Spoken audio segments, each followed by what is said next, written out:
Chapter 1536. Although she was extremely unhappy, Natsuki could only silently admit defeat. Who told Dustless to have such a big fist? She had no other choice. Just like what Dustless had said before, if she wanted to be a servant of a true ancestor, the other party would ignore her existence, let alone agree to Natsuki's conditions. Alright, wait a moment. Dustless called out to Natsuki. He chuckled and said, "This is a good opportunity that cannot be missed. Hurry up and put on a maid's uniform." Hearing this, Natsuki's face darkened as she reprimanded, "Woo, master, you don't push your luck." When these words were spoken, Natsuki's face flushed red. She clearly wanted to teach Dustless a lesson, but her voice was soft and gentle as she spoke. Unfortunately, the word master was too embarrassing, and Natsuki's courage faded away. "You're not going to wear it?" Dustless raised his eyebrows and revealed a helpless expression that deserved a beating. Then about the date. "Fine, you win. I agree." Natsuki could only sullenly compromise. It was not that she was incompetent, but that the enemy was too shameless. He did not have any bottom line, and would use all sorts of despicable methods to achieve his goal. "Hurry up and change." Dustless waved his hand and lazily laid down on the bedding. He lazily swung his legs and hummed a pleasant tune.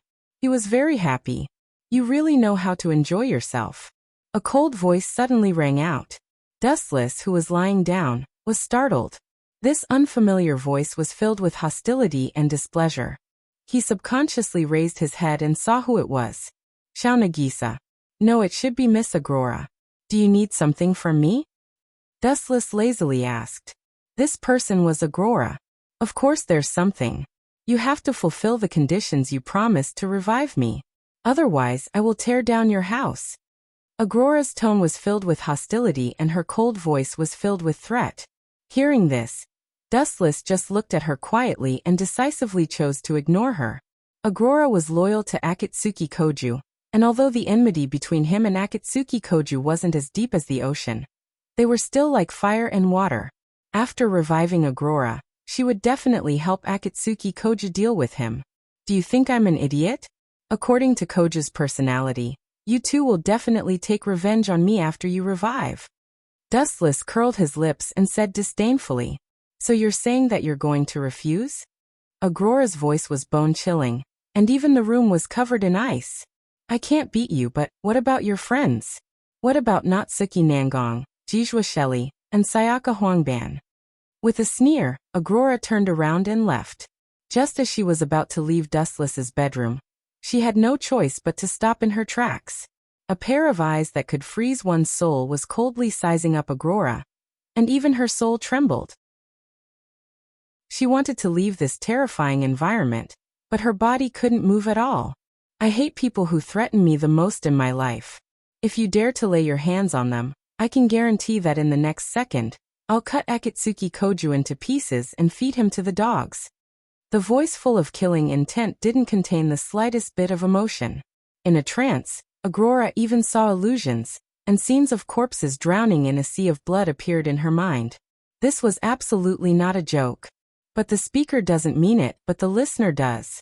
"Since you've threatened me, I'll at least teach you a lesson, so that you won't challenge my authority every day." The scarlet eyes turned, and a majestic spiritual power invaded Aurora's mind. Aurora's complexion suddenly changed and she revealed a stunned look. She found that her four limbs weren't listening to her, and her feet were uncontrollably walking in front of Dustless. Her body didn't belong to her at all. "What did you do to me?" Aurora asked angrily. "It's nothing. It's just a small illusion. Come dance." Dustless stared at Aurora and smiled happily. "Do I have to dance just because you want me to? I won't dance." Aurora stubbornly resisted, but it was useless. Her limbs weren't obedient at all, and she was manipulated by Dustless like a doll until she danced gracefully. "Actually, if you want me to resurrect, you have to completely sever all ties with Akatsuki Koju." Dustless stated his conditions. Unless Aurora was wholeheartedly loyal to him, her resurrection would be delayed. Aurora remained silent after hearing those words, and allowed her limbs to be manipulated by Dustless as if she had accepted her fate. It was impossible for her to sever all ties with Akatsuki Koju. For the whole day, Dustless was messing with Agrora and Natsuki Nangong. Both of them were tortured badly by Dustless, especially Natsuki Nangong, who swore to make Dustless pay back 100-fold in the future. The next day at dusk, Saihai Academy. Around dusk, the students left school and went home. Dustless was standing at the school gate. When Jijua and Shelley finished school, he hurriedly waved his hand. "Where's Kanase Natsuki?" Dustless noticed that Shelley was the only one walking toward him. He looked left and right, but he couldn't find Kanase Natsuki. "Kanase didn't come to school today." Shelley shook her head with a helpless expression. "Maybe she's resting at home." "Resting at home?" Dustless frowned. Although Kanase Natsuki looked very weak and her body was weak, that was only on the surface. Her body was still in good condition. Small problems like a cold or a fever were nothing to her. "Forget it. Let's go back first. I'll look for her tonight." Dustless, Jijua, and Shelley went home together. Wasaka Sayaka had been waiting for them at home for a long time. She had prepared dinner, and was just waiting for Shelley and Dustless to come back.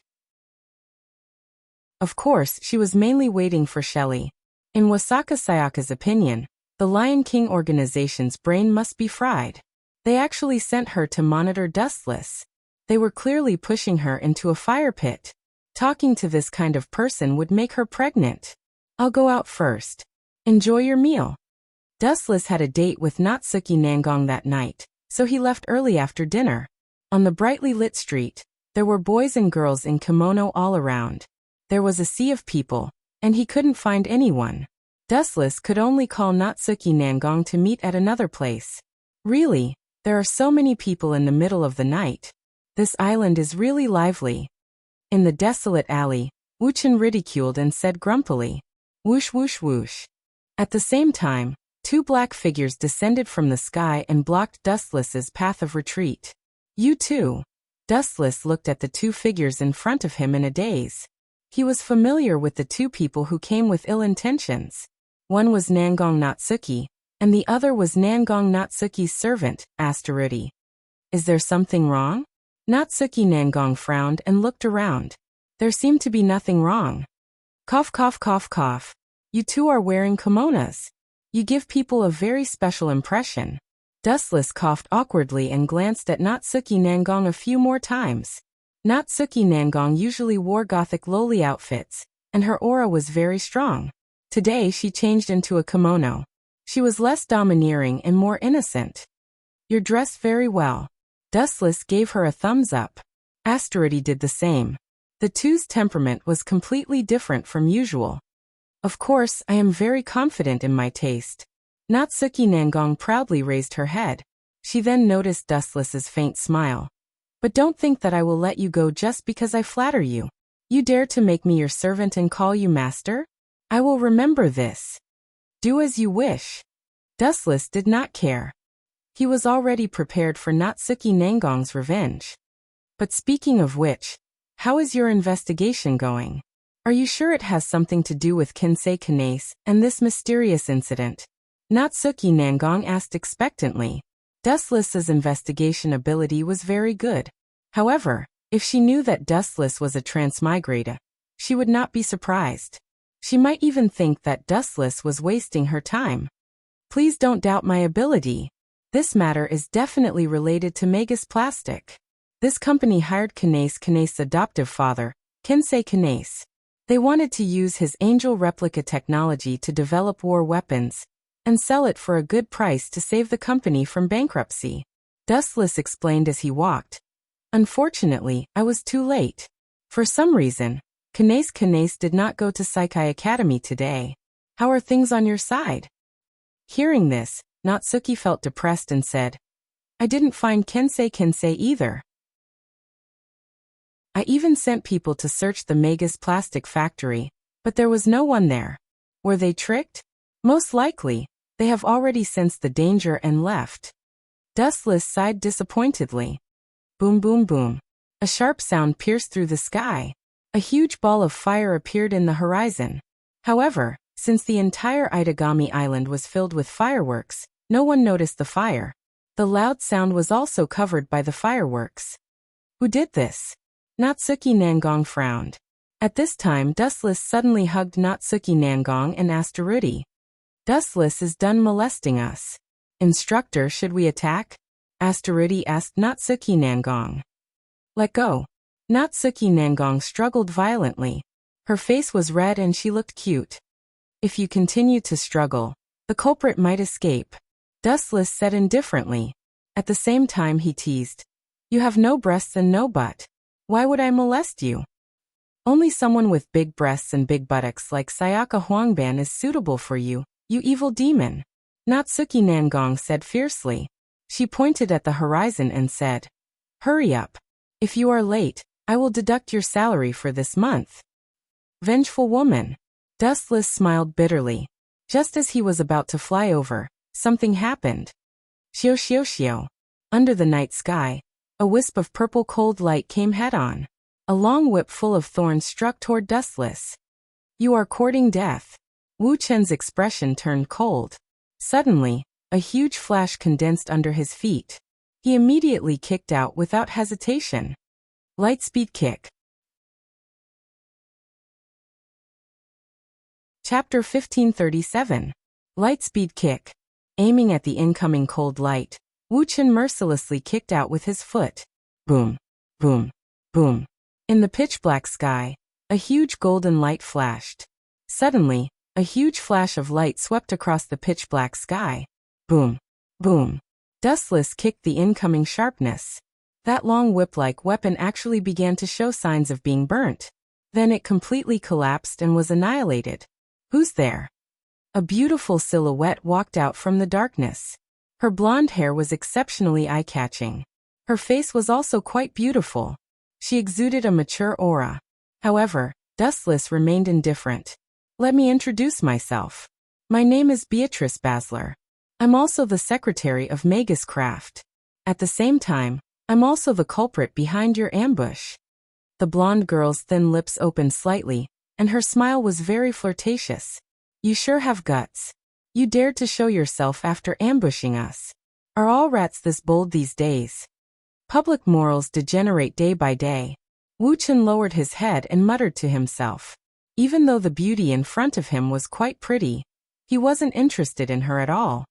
You just showed us a murderous aura, right?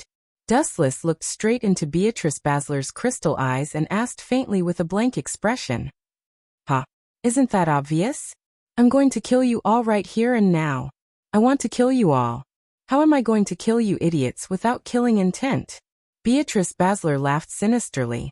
Her twisted face was comparable to Vatler's. Dustless had seen her before. Where's Kanace Natsuya? Natsuki Minamiya asked coldly. If it wasn't for the fact that Natsuya's status was still unknown, she would have killed her already. Kensei Kanace has good foresight. He guessed that you all would target him. That's why he brought Kanace Natsuya away from Itagami Island. Beatrice Basler spoke with a smug look on her face. So you're saying that you're no longer of any value here and were abandoned? Dustless glanced at Beatrice Basler, and the coldness in his heart became more obvious. Is there a need for you to live if you have no value? I have no value? Bullshit. Beatrice Basler rudely interrupted Dustless and said coldly, I am still on Itagami Island in hopes of finding a suitable test subject. Akatsuki Koju, the fourth primogenitor, is being held captive by you, so you can only find me to test the power of your simulated angel? Dustless instantly saw through Beatrice Basler's mind as he turned into a flash of light and pounced over. Not bad. Beatrice Basler nodded calmly. Her intention was to use Dustless's strength to test the power of simulated angel. Creak. He lightly pressed the remote control in his hand, and two streams of light immediately rushed over. No matter how strong you are, the two of you won't be able to defeat me, Beatrice Basler said with a smile. She was extremely proud and arrogant. But in the next second, Beatrice Basler realized that she had made a huge mistake. Bang bang. Two loud noises echoed in the air. Then they saw Dustless kick the two simulated angels away. Their abdomens were clearly caved in. How is this possible? Beatrice Basler's face was as if she had seen a ghost. 2 against 1. But they were still crushed. This was too much. She couldn't help but suspect that Kensei Kanace was a fake product. Tear him apart. Beatrice Basler pressed the remote control and ordered with a furious expression. Ao. As if they were trying out the greatest amount of pain, the 2 simulated angels let out hysterical roars from their throats. Then countless eyes flashed on their wings, all of them preparing golden light bullets. If that's the case, there's no need to show mercy. Dustless calmly raised his thumb as he looked at the 2 simulated angels. A silver ball of light appeared at the tip of his thumb, crackling like lightning. Ka. A deafening explosion tore through the sky. A palm-sized energy ball appeared. This energy ball was extremely terrifying. The moment it appeared, the sky around it began to distort. What kind of joke is this? That kind of move can distort the sky. Beatrice Basler felt a chill in her heart. She stared at the blue energy ball in the sky, dumbfounded. Combined with Dustless's dead face, she could only see endless despair. Natsuki Nangong also stared at the ordinary-looking energy ball in shock. She didn't expect a ball to be so powerful. Go to hell, Wang Su's flash. He exhaled a breath of cold air. The silver ball of light between his fingers flew straight toward the 2 simulated angels in the sky. The destructive power tore apart the space in its path. Whoosh whoosh whoosh. At the same time, the 2 simulated angels shot out golden light from their wings. Crack! There was no stalemate as expected. The moment the 2 collided, the huge power of Void Flash directly crushed the incoming light bullets and easily disintegrated them. Boom boom boom. A huge explosion rocked the sky. The dark night of Itagami Island was replaced by the silver light of Void Flash. The shockwave reached tens of kilometers in radius. If it wasn't for the fact that it was night, one would be shocked to see that the sky was replaced by a giant black hole. The 2 simulated angels were blasted to smithereens. Boring. Dustless, who was floating in the air, landed back on the ground. His eyes were filled with endless coldness. Since it wasn't canon, he didn't need to show mercy. Chapter 1538. Gulp. After the incident, only the sound of gulp could be heard.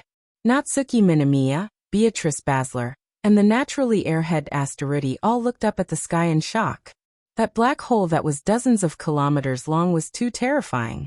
The sky recovered slightly, but the energy from Void Flash continued to tear it apart. Not only did the black hole not shrink, it actually grew bigger and bigger. It was as if the end of the world had arrived. It made everyone's heart jump. The power is just SOSO. Ever since I devoured the Spirit King, the Ryatsu in my body has reached an unlimited level. This is not even Void Flash with my full power. Dustless muttered to himself, completely ignoring the shocked Natsuki Minamiya and the others. I really don't know what these people think is so shocking. Dustless shook his head slightly. He was too lazy to explain. If these people knew that he had destroyed 5 or 6 worlds in a row, and that the number of gods that died by his hand was more than 3 digits, they might feel that it was nothing special. Now, his calm gaze changed slightly and became cold again. He pointed his finger at Beatrice Basler. Dustless said bluntly, I already know where Kanace Cannon and the others are. There is no point in keeping you alive. As soon as he finished speaking, the tip of his thumb flashed with the same light as before.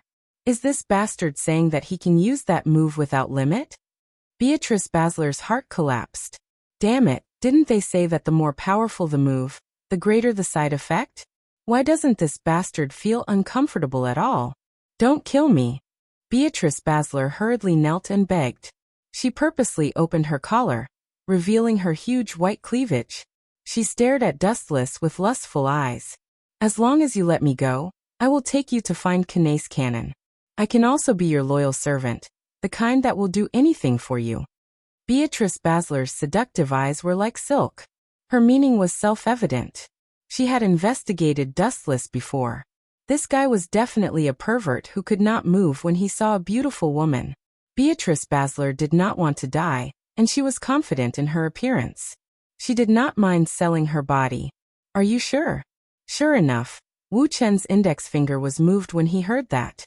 He stared at Beatrice Basler's delicate body with shining eyes.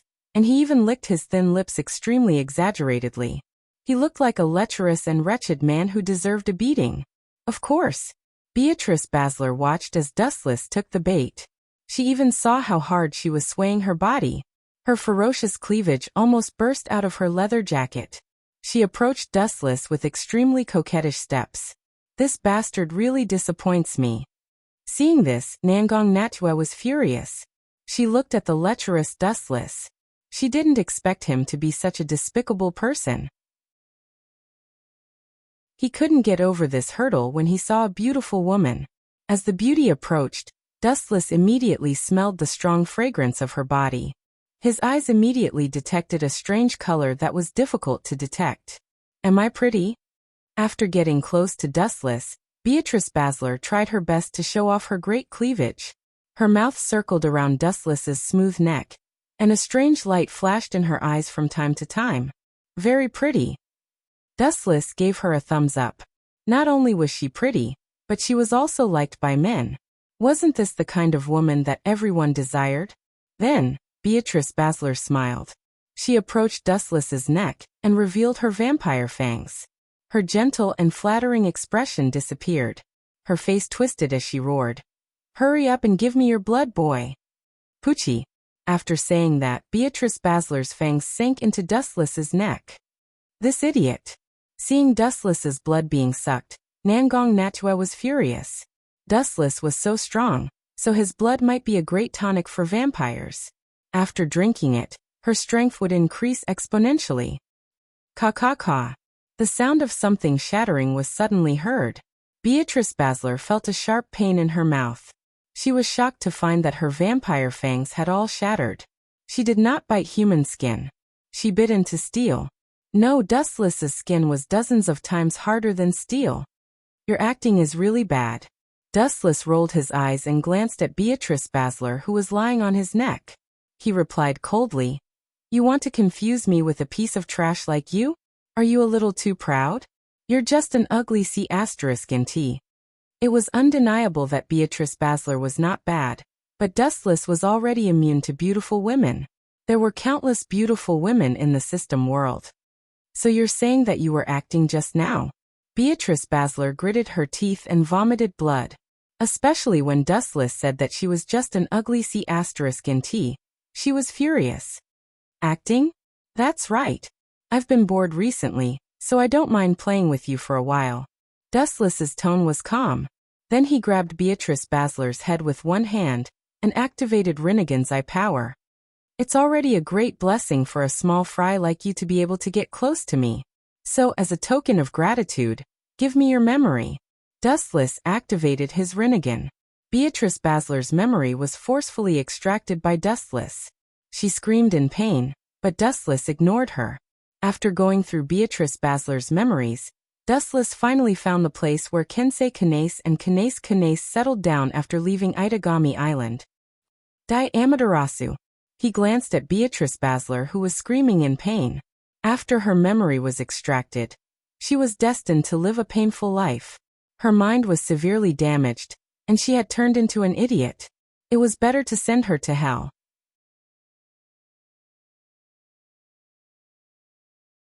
Chapter 1539. Ah! Hysterical screams rang out incessantly, causing one's scalp to go numb and goosebumps to rise all over their bodies. Boom boom boom. The sky suddenly rumbled with deafening thunder, followed by a violent storm, accompanied by a fierce cold wind. Even some of the abandoned buildings creaked, and looked like they were about to collapse. However, the black netherworld fire would never be extinguished.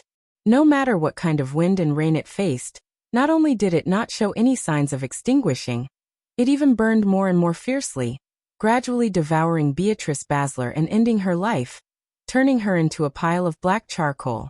Natsuki Nangong slowly walked over. She stared at the charred beauty, her face completely unrecognizable. She then glanced at Dustless. Her indifferent gaze was like a block of ice, bone-chilling, unfeeling. Nangong Na-Yu's pupils shrank. She couldn't help but feel a sense of fear in her heart. Although her sins are unforgivable, there is no need to kill her. Nangong Natsuki raised her eyebrows. Even if they encountered an enemy, The Special Administrative Region Police Force would mostly capture them alive. You want a reason? It's simple. Dustless glanced at Natsuki and simply explained. I cannot forgive someone who released killing intent towards me or someone I care about. No matter who it is, I will personally slaughter them. When a person released murderous intent towards himself or his friends, it meant that he had the intention to kill. Dustless had always advocated cutting the weeds and eliminating the roots when dealing with such people. Regardless of whether they were male or female, old or young, he would not let them off because they were destined to be enemies. Natsuki bitterly smiled as she heard this. She opened her mouth but decided to shut it in the end. Facing someone stronger than her, wanting to restrain him was simply wishful thinking. Have you found out where Kanon and Kensei are? If he really creates a large number of angels, it will be very troublesome. Natsuki Nangong said worriedly. Of course. Dustless nodded slightly. Then he stared at the charred corpse and explained. I forcibly extracted her memory just now. After the deed is done, her mind will be severely damaged. It is very likely that she will become mentally ill. After all, she is a descendant of the third true ancestor, so I specially gave her a free ticket to the netherworld. Rather than becoming a lunatic who spouted crazy words, it would be better to die than to live a life of suffering. At the same time, on a barren island far away from Itagami Island, several large hovercrafts were parked on the surface of the sea, and mechanical humanoid machines were constantly running down from them. They were armed with all kinds of submachine guns, and had already surrounded a silver-haired girl. Your Highness, it's just as I thought. You're not dead. Kensei Yase touched his glasses and revealed a wise expression. His face remained calm as he said, Your body will definitely be made into the world's most perfect, simulated angel. Although Kensei Kanase remained calm, his trembling lips betrayed him. It wasn't hard to see that he was extremely excited and crazy at this moment. You lunatic! La Freya Lihawain retorted stubbornly. Her eyes, like spring water, swept around and stared intently at the puppets that were slowly surrounding her. It's not like we have no chance of winning. Her delicate face relaxed slightly. Her eyes shone brightly, and a strong sense of confidence filled the depths of her eyes. Naive. Kensei Kanase, who has been staring at La Freya, shook his head. La Freya's resistance was within his expectations. Failure was also within his expectations. Bang bang bang. Bullets shot out from the curse-type gun, and pierced through several mechanical humanoid machines. Although she managed to kill a batch of mechanical humanoid machines, another batch of mechanical humanoid machines came from all directions. La Freya helplessly raised her gun, and fired a few more shots. Bang bang bang. Soon, another batch of mechanical humanoid machines fell, but the effect was negligible. The number of mechanical humanoid machines seemed to be unlimited, but her bullets were limited. In just a few moments, La Freya used up all her bullets. Surrender, Your Highness. Kensei Kanase lightly said. A batch of mechanical humanoid machines rushed towards La Freya. Boom boom boom. La Freya's entire body suddenly emitted a resplendent golden light, and a brutal impact forced the attacking mechanical doll back. The curse-type spear in her hand shot out a golden light, which transformed into a golden sword of light that was over 10 meters long. The daughter of the gods resides in my body, the protector of the army, the era of swords, the hand of death, will bring victory. As she finished chanting, the sword in her hand shone brighter and brighter, emitting a sharp aura that could cut through all obstacles. It carried a huge pressure, and those who were shone upon by the light would feel uncomfortable, as if their bones were stuck in their throats. How shocking! Kensei Yase was surprised. Isn't this a replica of the holy sword?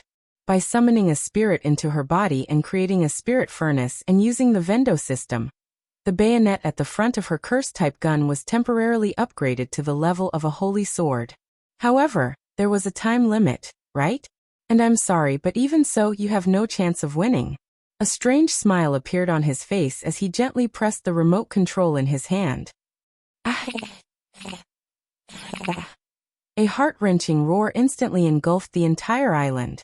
This sharp cry contained boundless sorrow and desolation. Moreover, it penetrated into the depths of one's soul, causing one to be unable to resist.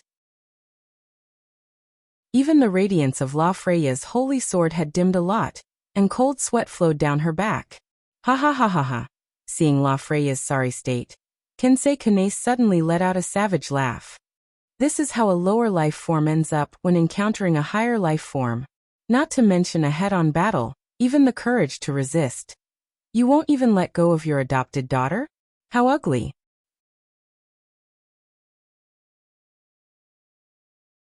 Chapter 1540. The sudden voice was filled with contempt, indifference, and mockery, completely unaffected by the ear-piercing howl. The calm voice did not waver at all. Kanace Cannon's frenzied howl could not harm him at all. Who is it? Kensei roared at the sky after a brief moment of absent-mindedness. The moment he raised his eyes, he noticed the figure floating in the air. He can fly. Kensei Yase was stunned as he looked at the thin figure standing in the sky in astonishment.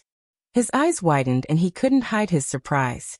This was the first time he had seen someone flying without the help of any external force. Who is this? Kensei was not the only one who was shocked. Even La Freya was staring at Dustless in confusion. Even though they were hundreds of meters apart, she could still see the indifference in his eyes. Facing Kanace Cannon, who had evolved into an angel, the mysterious figure's calm eyes did not waver at all. Instead, they were filled with contempt. He did not take her seriously at all. He stepped on the sky as if the whole world was beneath his feet. Even though he didn't really make a move, even though he didn't unleash his aura, just his calm temperament and his ability to stand in the air made others feel that he was far inferior. Tell me your name. Kensei shouted. Even though he felt that the figure was familiar, he did not recognize him at first glance. You don't deserve to know. The thin figure in the sky said calmly. Immediately, a warm glow appeared on his fingertips. It was like the sun, very gentle, but in the hands of this mysterious figure, it was extremely destructive and dangerous. Laser. A beam of light fell from the sky, heading straight for Kensei. The moment it fell, the light became dozens of times brighter. The light of the firefly turned into a sharp beam of light. Because it was too dazzling, people had to close their eyes. However, once people closed their eyes, how could they fight? Cannon, come and protect me. Under the cover of the light, Kensei sensed the shadow of death approaching and quickly pressed the remote control. Whoosh whoosh whoosh. An afterimage appeared in the blink of an eye, opening his arms to block the bright light. Ha ha. Kensei Yase cackled maniacally once more. Victory was already in his grasp. Cannon has now entered a higher realm. It's impossible for a human like you to attack her. But as soon as Kensei's voice fell, he was slapped in the face. Boom boom boom. The golden light hit Kanace Cannon head-on. Her body burst into flames as she fell to the ground. Cannon. Feeling nervous, La Freya hurriedly ran over and hugged the unconscious Kanace Cannon in her arms. She glanced at the mysterious man with a hint of resentment in her eyes. I suppressed my power. She's not injured, she just fainted. Glancing at the unharmed Cannon, the mysterious man said indifferently, this ability to use light. I remember now. You are that Dustless. After Dustless landed on the ground, Kensei's gaze remained fixed on him. After a while he shouted, why are you able to hit Cannon of a higher dimension? This was illogical. She's an angel now, and she's in a higher dimension. To our world, she's already an illusory product. You don't even understand this? Dustless immediately labeled this guy as an idiot when he heard that. Then he explained lazily. It's very simple. Because the dimension I'm in is higher than her, so I can attack her. Higher than Cannon's dimension? Hearing this, Kensei Kanace felt that his IQ had been underestimated. Kanace was an angel. What was a higher dimension than her? Wasn't that a god? Don't think that you've won now. You're still far from winning. Kensei's face contorted as he pressed the remote control again. Ao. Cannon, who had been knocked unconscious by Dustless, opened her eyes again. She opened her mouth and let out an earth-shattering roar that shook the entire island. Bang! La Freya was also inevitably affected, and was forced back dozens of meters. Due to the excessive force, her young body broke several coconut trees, and was seriously injured. Blood was clearly flowing out of her wounds. You bastard! Looking at the miserable Knace, Dustless's expression turned gloomy. His previously cold voice became hoarse and cruel. He had never seen such a perverted person like Kensei. Even a vicious tiger would not eat its own cubs. This bastard actually used Knace as an experiment. Ka. Suddenly, the transparent wings on Knace's back vibrated several times. Then a mysterious pattern similar to an eye appeared. There were more than a dozen of them. Not only that, there was also a dangerous flash. Die Dustless. Kensei pressed the remote control again. The wings trembled and the light that was brewing in the eye fell down. Dozens of curved golden lights blasted towards Dustless. Boring. Seeing this, Wuchen just shook his head in boredom. Then, a transparent sphere suddenly appeared around his body. Shinra Tensei. Bang. Bang. Bang. The rays of light that rumbled over were all bounced away by the invisible repulsive force. Dustless was even safe and sound, without a single scratch on him. Boom boom boom. On the other hand, several hovercraft docked near the coast were blown away, setting off huge waves. Caught off guard, Knace was splashed with water. The impact of the hovercraft's explosion was impossible to guard against. His body fell to the ground due to inertia, plunging into the sand. Game over. He stepped on Kensei's head. A bright light appeared under his foot. Even though the light was extremely hot, the deadly pressure made Kensei shiver and sweat profusely.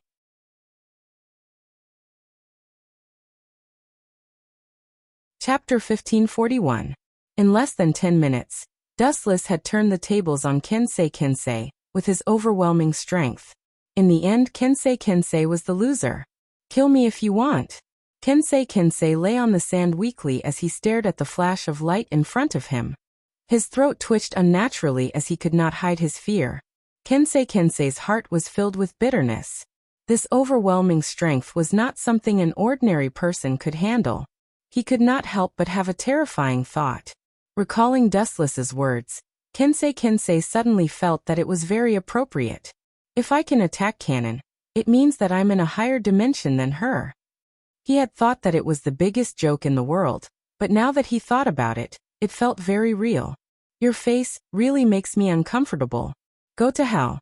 You have no right to continue living. Looking down at Kensei, who was sweating profusely, the light under Dustless's feet grew colder and colder. If it landed, not only Kensei, but even the entire island might change. So scum like you have no right to live in this world. Disappear. As soon as he finished speaking, the light under Dustless's feet fell. Boom boom boom. A huge ball of fire rose from the ground. Kensei's body was not even left behind. Dustless had erased his name from this planet. So strong. La Fria's rosy little mouth opened and closed, her lips trembling slightly. Her eyes were empty as she looked at the huge flaming mushroom cloud. Even though she was several hundred meters away, she could still clearly feel the intense tremors. Ugh, it hurts. She tried to move her body to a more comfortable sitting position, but after a slight movement, she had no choice but to sit down again. Her face was as pale as snow due to the sharp pain all over her body. If you continue to move, you might die. The sky suddenly darkened, and a ripple appeared in La Fria's beautiful eyes. She then raised her head and saw Dustless, who had suddenly appeared. Where's Canon?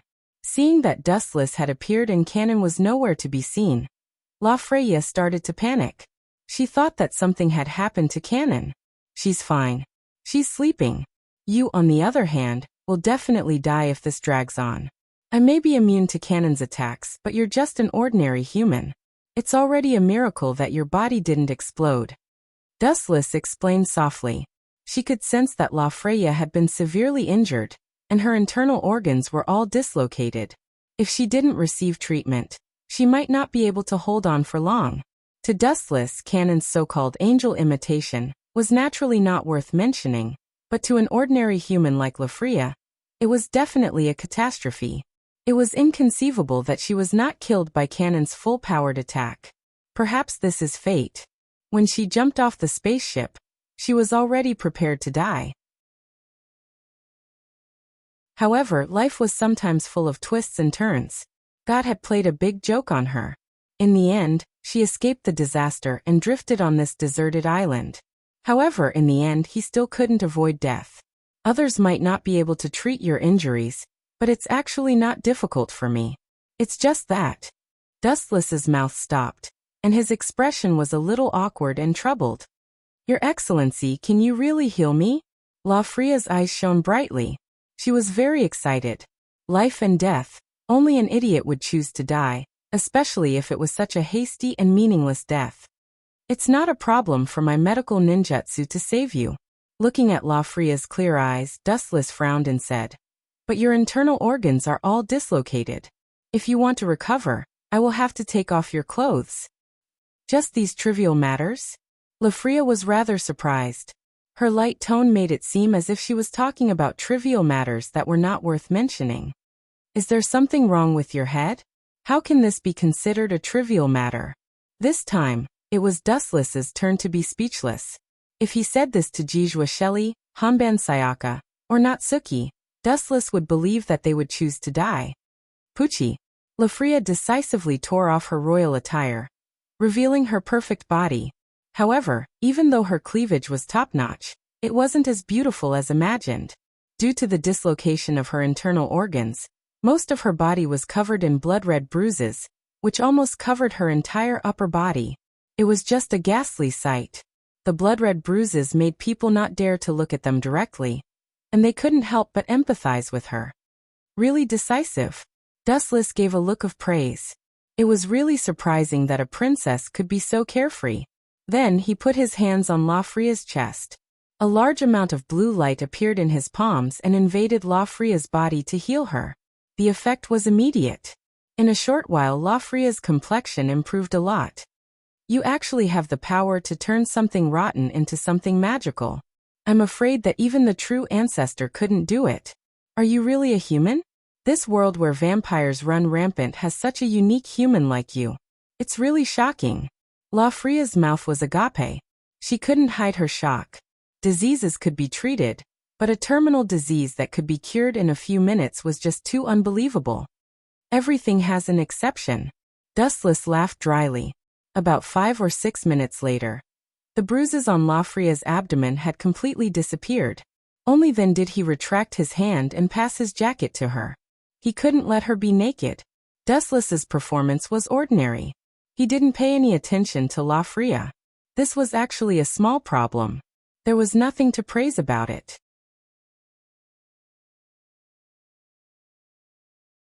Chapter 1542. Dustless lazily leaned on the branch, waiting for Natsuki to come to his rescue. La Fria secretly glanced at him, her bright eyes occasionally flashing with a bright light. Dustless gently closed his eyes, comfortably enjoying the lazy and beautiful sun. He hummed a little tune, seeming to be in a good mood. The corners of his mouth curled up. Suddenly, Dustless realized that the sunlight was blocked. He opened his bright eyes, and the scene that greeted him made him frown. La Fria blocked the sunlight, stood up, and stared at herself. Don't you feel that you have to take responsibility for me? After pondering for a while, La Fria spoke with a very bitter tone. Responsibility. Hearing this, Dustless had a strange expression.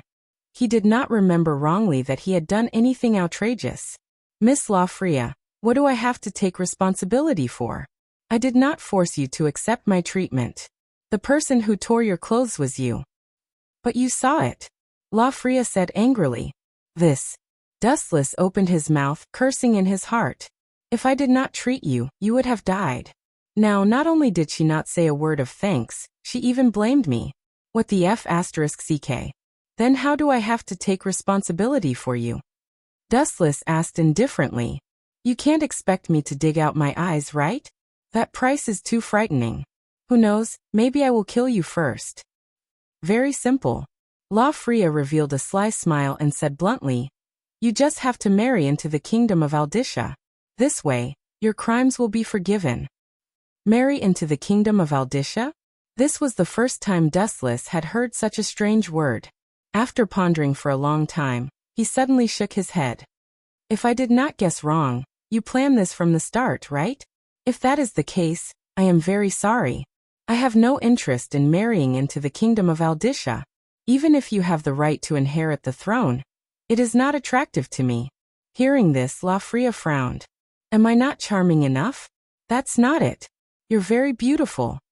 Dustless shook his head and said honestly, if I'm not wrong, the reason you want me to marry into your family is because you value my strength. Your Aldisha kingdom borders the War King's domain, and your relationship with each other isn't good. There are even wars happening at the border.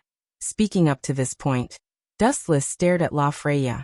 After all, there were powerful vampires in the warlord's domain, as well as the true ancestor, who had oppressed an entire era.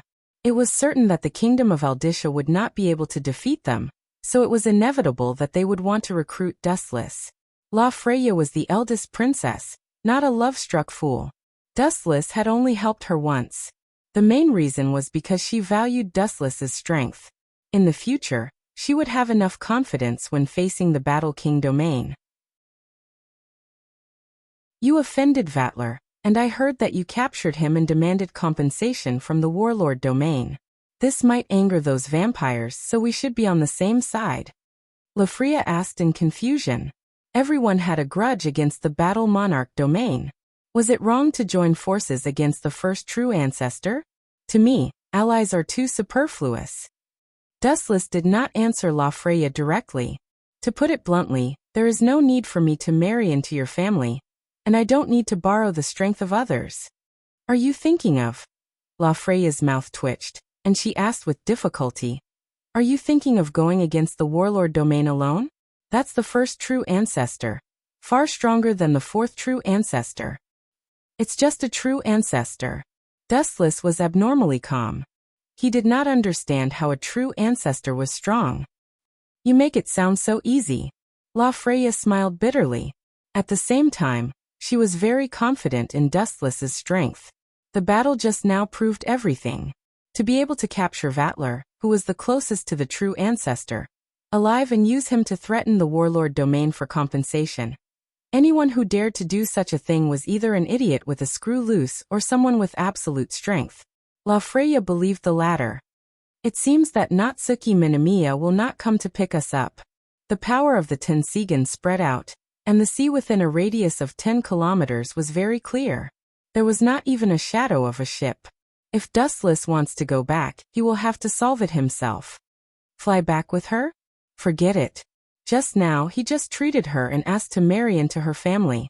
If he carries her back, it will cause a lot of trouble. Let's use this island as a spaceship.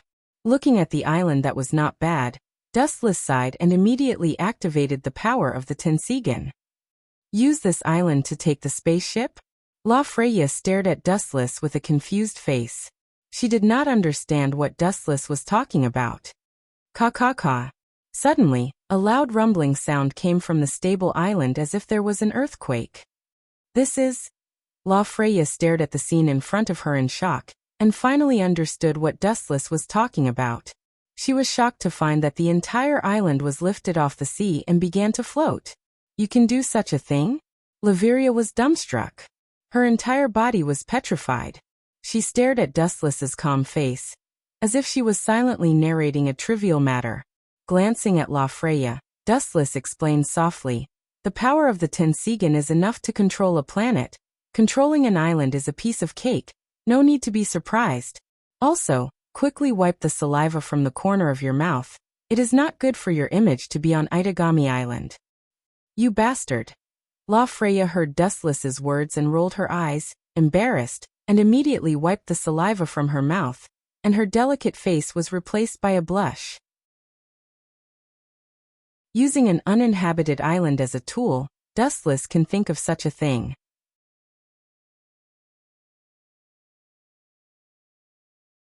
Chapter 1543.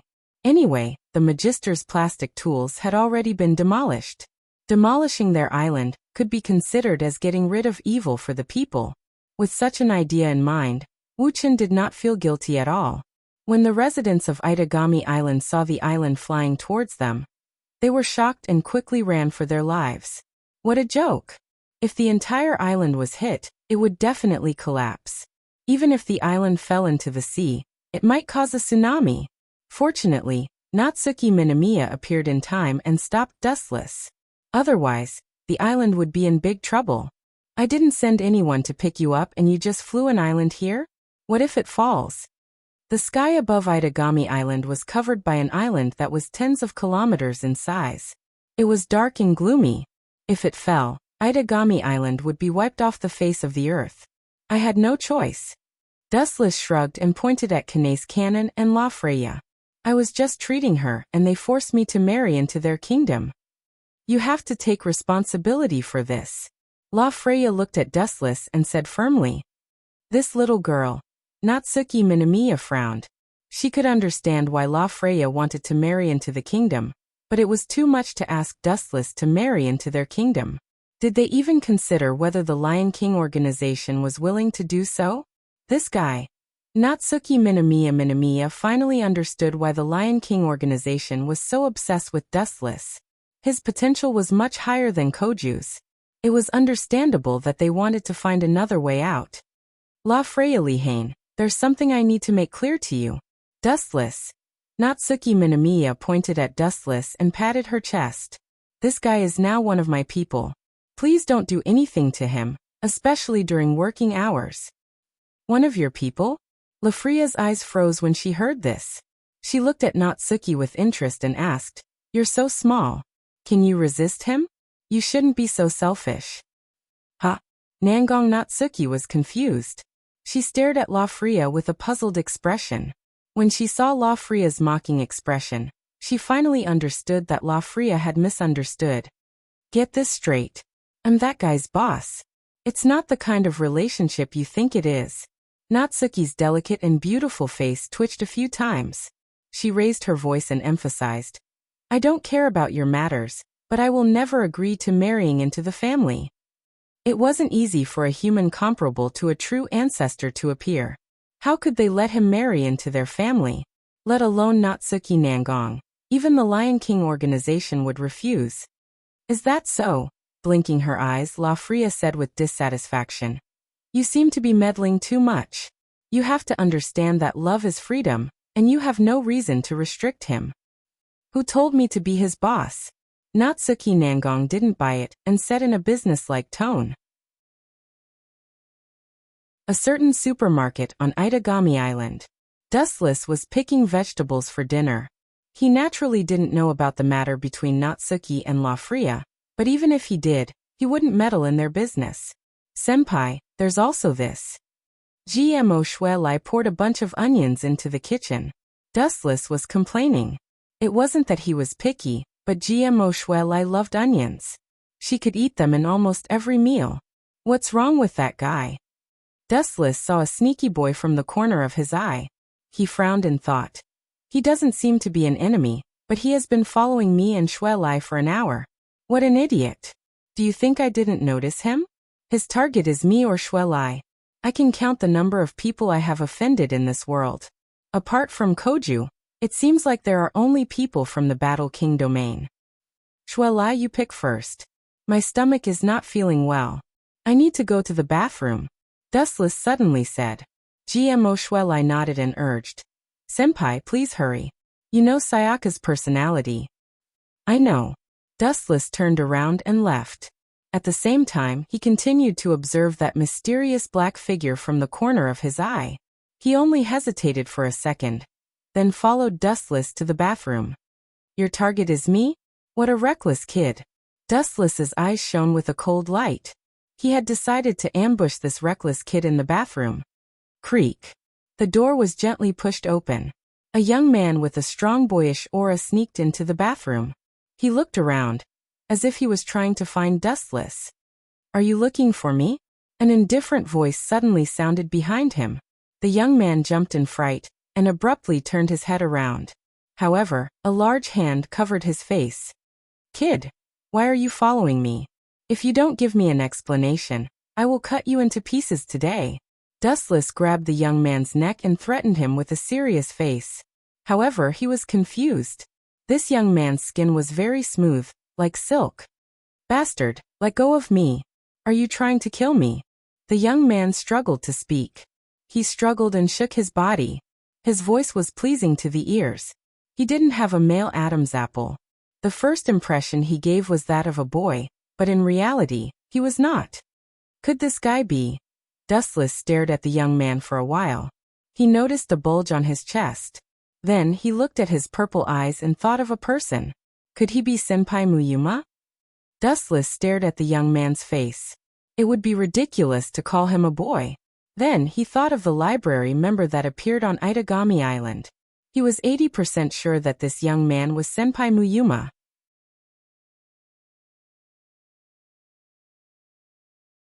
Chapter 1544. After knowing the girl's identity, Wu-chan loosened her hands and stared coldly at Shindu Muyuma. He didn't hide his purpose and said bluntly, "Give me an explanation for following me, or I will make you regret it." His tone was filled with warning and hostility. Anyone would be pissed if they were stalked for no reason. "I stalked you? Stop joking, I don't even know you." Yuma retorted loudly. "Please don't accuse others, I can sue you for slander. Don't think that you can do whatever you want just because you are a member of Itagami Island's police force. This is a lawful society, you have to have evidence." "You are being unreasonable, but I don't have any evidence." Wu Chen's eyes were filled with astonishment. He quietly looked at Shindu Muyuma. Her eloquence was unexpectedly good. "No evidence means you are slandering me. I can report you for dereliction of duty." Yuma glared at Chen Fan and complained. Her watery eyes were covered with a layer of mist. The words "I feel wronged" were written all over her face. "Don't you know that there is a saying that trouble comes from careless talk?" Dustless ignored the girl's complaint and said indifferently, "Since you don't know me, how do you know I am a member of the police force?" Hearing this, Immortal Du Muyuma was stunned and speechless. Speechless, right? Wu-chan stared at him quietly, and his hands reached out to grab Yuma's head. His right eye also changed and the purple reincarnation Sharingan was exposed. "Bastard, let go of me!" Shindu's Muyuma retorted loudly. At the same time, she struggled with all her might. However, her strength was nothing to Wu-chan. "You better know your place and don't move. Last time I extracted someone's memory, that guy turned into an idiot. So you better listen to me. Or you might turn into an idiot too," Wu-chan suddenly said. His words made Muyuma's face turn pale. Boom boom boom. When Chen Fan was about to extract Yuma's memory, he heard the door being broken open. "Bastard, what do you want to do to Yuma?" A familiar voice came, and Dustless's indifferent face immediately changed into a disgusted expression. "Why do I keep bumping into this brat wherever I go?" The familiar voice belonged to Xiao Guqing, but there was also a voluptuous woman with him. Koji's mother? Dustless recognized her after a brief moment of confusion. "Guqing, save me. This guy wants to molest me." Seeing her savior appear, Immortal Capital's Muyuma hurriedly called for help. She had already investigated Dustless, and he was as terrifying as the rumors said. The strangest thing was that he could extract other people's memories. "Let go of Yuma!" Koji roared. Golden lightning crackled all over his body. "Scram if you don't want to die." Coldly glancing at Koju, Dustless was a bit angry. He hated this idiot who thought that the true ancestor was invincible. "Your Excellency, you've gone too far." At this time, Koji's mother suddenly spoke. Her skin was white and beautiful, and her cleavage was particularly impressive. She was extremely eye-catching, and her tone was very gentle. "I've gone too far." Dustless sneered.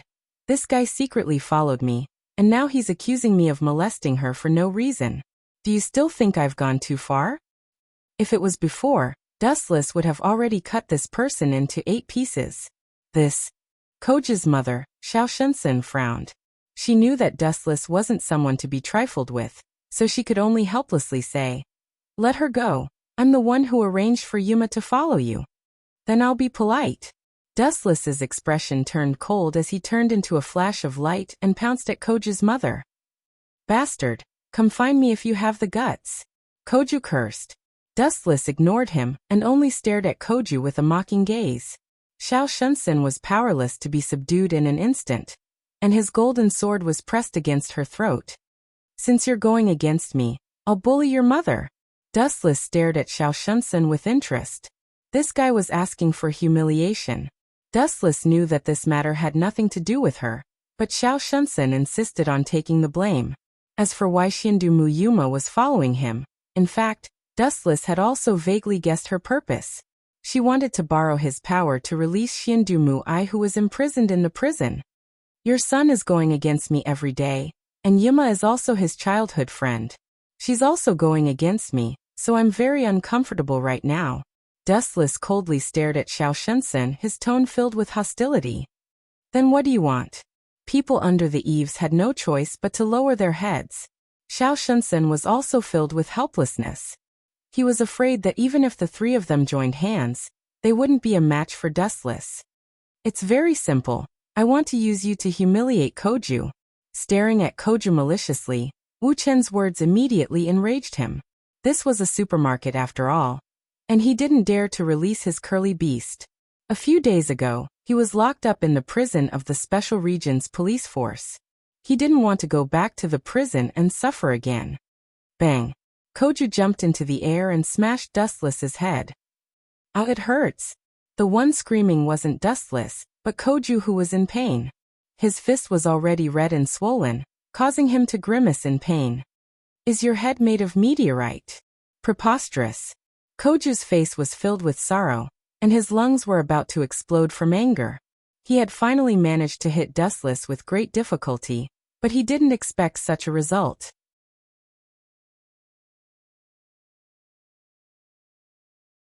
Chapter 1545. Xiao Shunsen's delicate face twitched unnaturally a few times. In all fairness, she was stared at by Wu Chen's horrifying gaze to the point her entire body felt uncomfortable. And it was as if a tiger hiding in the dark was spying on her. What will it take for you to let us go? Xiao Shunsen didn't want to cause more trouble, so she lowered her posture and begged. You have a grudge with my son. It's my fault for sending Yuma to follow him, but I had no other choice. As a mother, no mother would want her son to be in danger. I hope you can understand. This bastard. Koju cursed inwardly. He had never been so aggrieved in his life. This has nothing to do with me. Hearing this, Wu Chen's heart was like it was made of iron. It didn't waver in the slightest. It was still so cold and unreasonable. He looked at him coldly. Your son is a big idiot who overestimates himself. He deserves to be beaten for provoking me. You. Koju's lungs were about to explode. This guy was very skilled at cursing people. He didn't even need to repeat his words. How about this? Let's end this matter here, and mind our own business from now on. Having lived for several decades, Koju's mother, Xiao Shunsen, was much more patient than her son. That's fine, but Dustless nodded and then said a condition that made Koju collapse. I'm in a bad mood today. I was planning to have some fun after dinner, but you guys ruined it. So, I'll have to trouble you a bit, Auntie.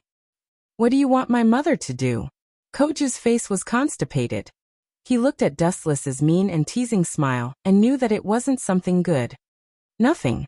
Since you've ruined tonight's fun time, why don't you perform a striptease for me? Dustless gave an extremely crazy and evil condition in front of Koju. Gulp. Yuma choked with sobs and subconsciously looked at Koju. Ugh. Sure enough, this guy immediately went berserk. On his forehead, countless veins protruded, darting here and there, as if there were worms swimming about. It was terrifying. In the face of such insane conditions, no one would be able to endure it. Say it again if you dare. Koju clenched his fists with a cracking sound. His whole body erupted with a majestic power.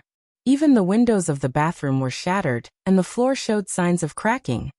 Don't push your luck.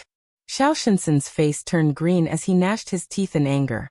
It would have been fine if no one had heard it, but the key was that Dustless seemed to be deliberately disgusting. He casually said such words in front of Koju and Immortal City's Muyuma. Koju was her son, so Dustless was deliberately angering him. You're unhappy? Glancing at Koju, Dustless revealed a strange smile and feigned fear. How about I change my condition? Please don't kill me, true ancestor. You bastard. Koju's face darkened. Even though Dustless said true ancestor, and he enjoyed it, his strange tone and gloating expression were clearly mocking him. Since you don't want Xiao Shunsen to do the striptease alone then. Dustless paused here and looked at Immortal City's Muyuma. Gulp. Immortal City's Muyuma subconsciously took a few steps back. Dustless's glowing eyes made her shiver. She was truly afraid of this powerful, lawless, and insane person. It's indeed inappropriate for your mother to do the striptease alone. She still lacks a dance partner then. Dustless pointed at Immortal City's Muyuma, and said with a wicked expression. She can do it too.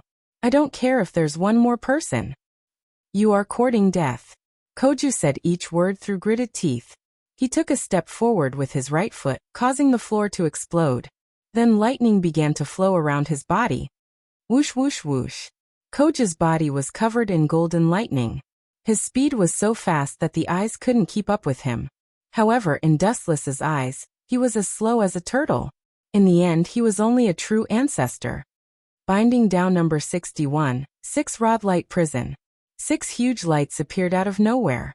The moment Koju's fist was about to hit Dustless, he was immobilized. He lost basic control of his body and couldn't move effectively. Even though Dustless was right in front of him, Koju couldn't do anything. "I'll look at how evil your son is.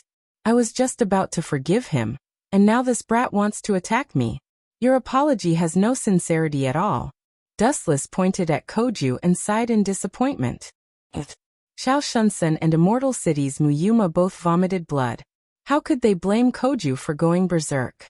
After all, their mother and childhood friend were asked to do a striptease. No one could tolerate such a crazy thing. If Koju could remain calm after hearing that, then he would be the one with a mental illness. "Come at me if you have the guts." Koju angrily shouted. This guy was too shameless. He felt extremely tragic in his heart. Ever since he encountered Dustless, this jinx, his unlucky deeds had been endless. He was cheated by Dustless to the point that it was as miserable as being possessed by the god of misfortune. "I've been waiting for you to say this." Dustless coldly walked towards Koju. Although Xiao Shunsun was quite pretty, she was still a withered flower. Dustless was only making things difficult for her in order to get back at Koju.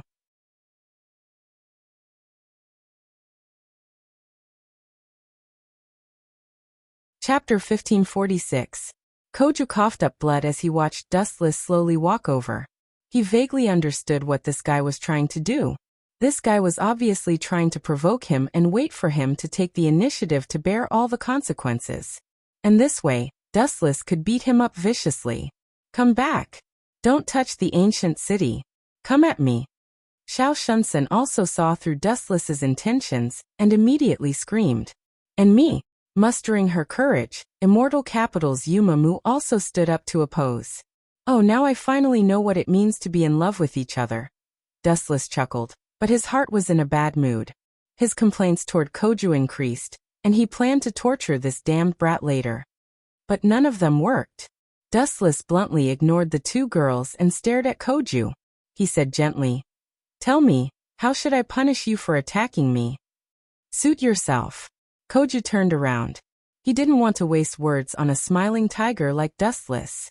They were two different people from different worlds, so there was no point in wasting words. Dustless hardened his heart and mercilessly kicked him. Bang. As a man, Koju's most important part was attacked. He immediately grimaced in pain. "Aolo, aolo, aolo," he screamed in pain, and his face twisted in pain.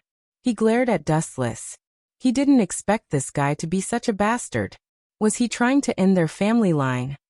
Enough is enough. Xiao Shunsun, who couldn't take it anymore, flew into a rage and said in a deep voice, "Isn't it just a striptease? I'll do it." In the face of Dustless's vicious methods, Xiao Shunsun could only lower her head and admit defeat. It was undeniable that she could not afford to offend such a demon-level character.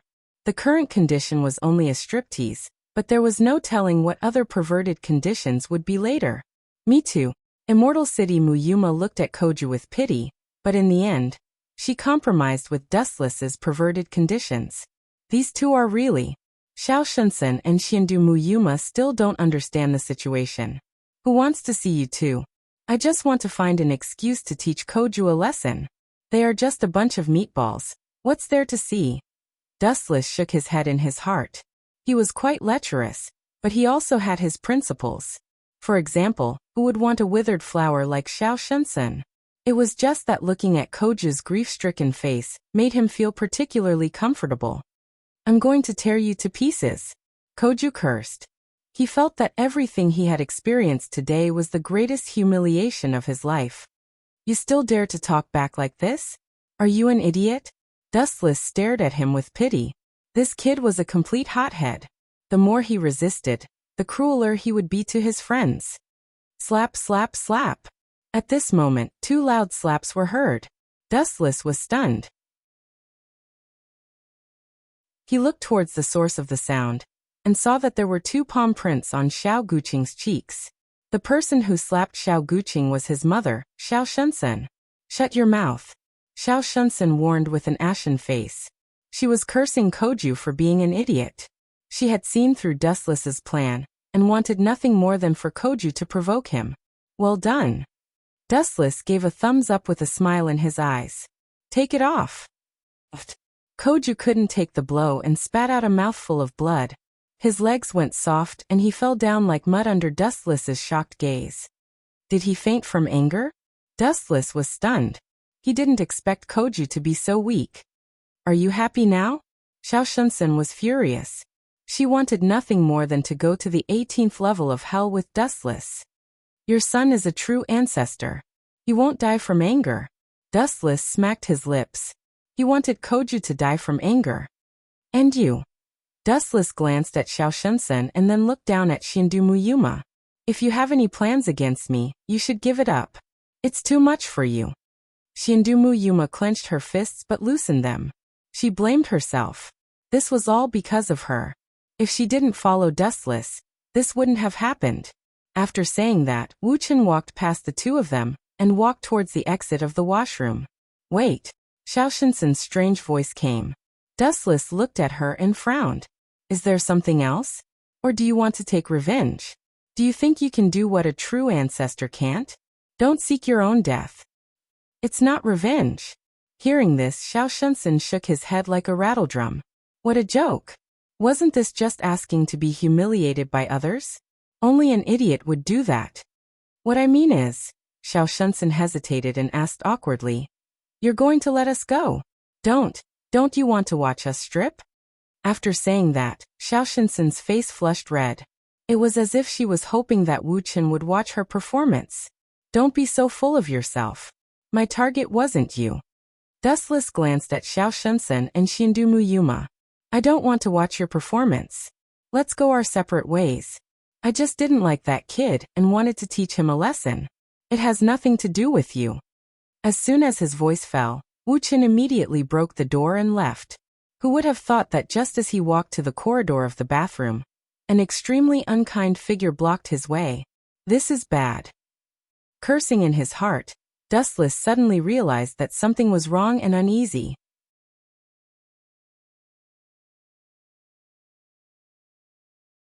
Chapter 1547. It was Jizhua Shelley. Senior, you took too long to go to the bathroom. Jizhua Shelley complained. She was carrying a lot of shopping bags at the moment, but Wu Chen's face was full of joy. Cough, cough, cough. Dustless coughed awkwardly and said, I'm old, I'm fine. Let's go home. My stomach has been hurting for a while, and I feel better now. Dustless quickly blocked Jizhua Shelley's view. He was afraid that she would see him in the bathroom. Bang, bang, bang. In the evening, the sound of glass shattering came from Koju's house. Koju was so angry that he smashed a cup to vent his frustration. I'm the most useless true ancestor, right? Koju lay on the bed with empty eyes. If he had known that being a true ancestor would be so frustrating, he would have never accepted Agrora's power. It was a huge burden. Koju, have some water. Immortal's Muyuma thoughtfully handed a cup of water to Koju. However, the kid's face was filled with anger. Looking at Muyuma's gentle face, he felt a sense of defeat from the depths of his soul. I'm so useless. Koju sighed, his voice full of disappointment. It's not your fault. It's that guy's fault. He's too perverted. Yuma smiled bitterly and tried to cheer Koju up. At first glance, Koju looked like a weakling who couldn't even beat a human. No matter what, he was still a true ancestor of vampires. But if one thought about it carefully, It had nothing to do with him. Dustless was just too perverted. How could a human be strong enough to fight a true ancestor?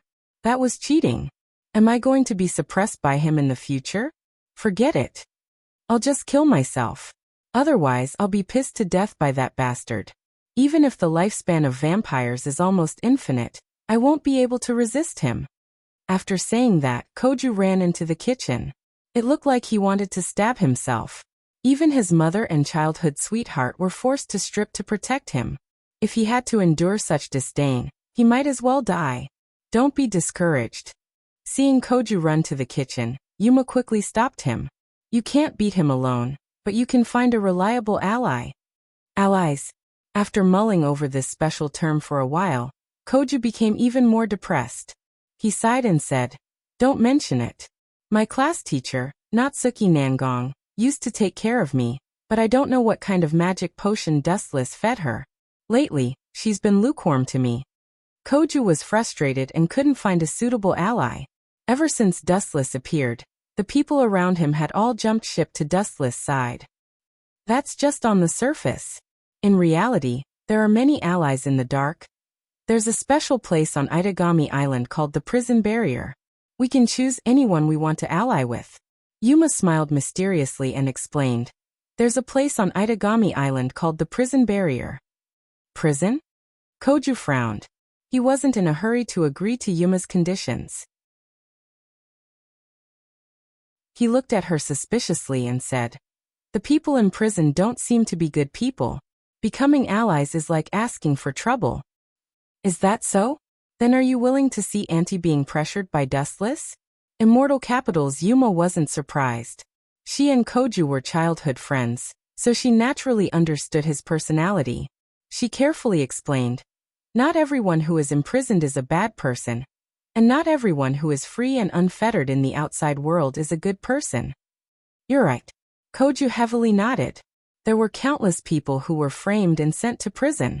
At the same time, there were also many murderous maniacs who were free and unfettered outside. For example, Dustless. In Koju's opinion, Dustless should be sent to the 18th level of hell. For example, my mother, Yuma I. She's imprisoned in the prison barrier, but she's not a bad person. She was caught in a small accident years ago. She is very powerful. After you rescue Mother, you can form an alliance with her. In the end, you will definitely be able to defeat Wu-Chin. Yuma encouraged Koju. Her eyes were filled with regret. She could only say sorry. Since she couldn't borrow Dustless's power, she could only choose Koju, who was slightly weaker than Dustless. He was much more simple-minded than Dustless, and he was also much weaker. In short, Koju was easier to trick than Dustless. At Dustless's house next door. Gulp. Dustless was sitting on the sofa, patting his stomach lazily. After teasing Koju, his appetite had increased. He almost finished 5 people's worth of dinner. Shower and sleep. Shelly is still in the bathroom, let's wait. Dustless went to the bedroom. It's going to be hot tomorrow, so he wanted to change into a summer shirt. Who would have thought that after pushing open the door, the scene that greeted his eyes left him at a loss. Dustless's face turned red. He was speechless. He realized he walked into the wrong place. He was supposed to go back to the bedroom, but he opened the door to the bathroom. Disappear. Shelly jumped into the water and stared at Dustless angrily. She didn't like his character at all. Preposterous. Could it be that I'm old and blind? Dustless awkwardly closed the door and left. Luckily, Kajisaka Sayaka had already gone to bed. Otherwise, she would have come to find him again. Did I make a mistake this time?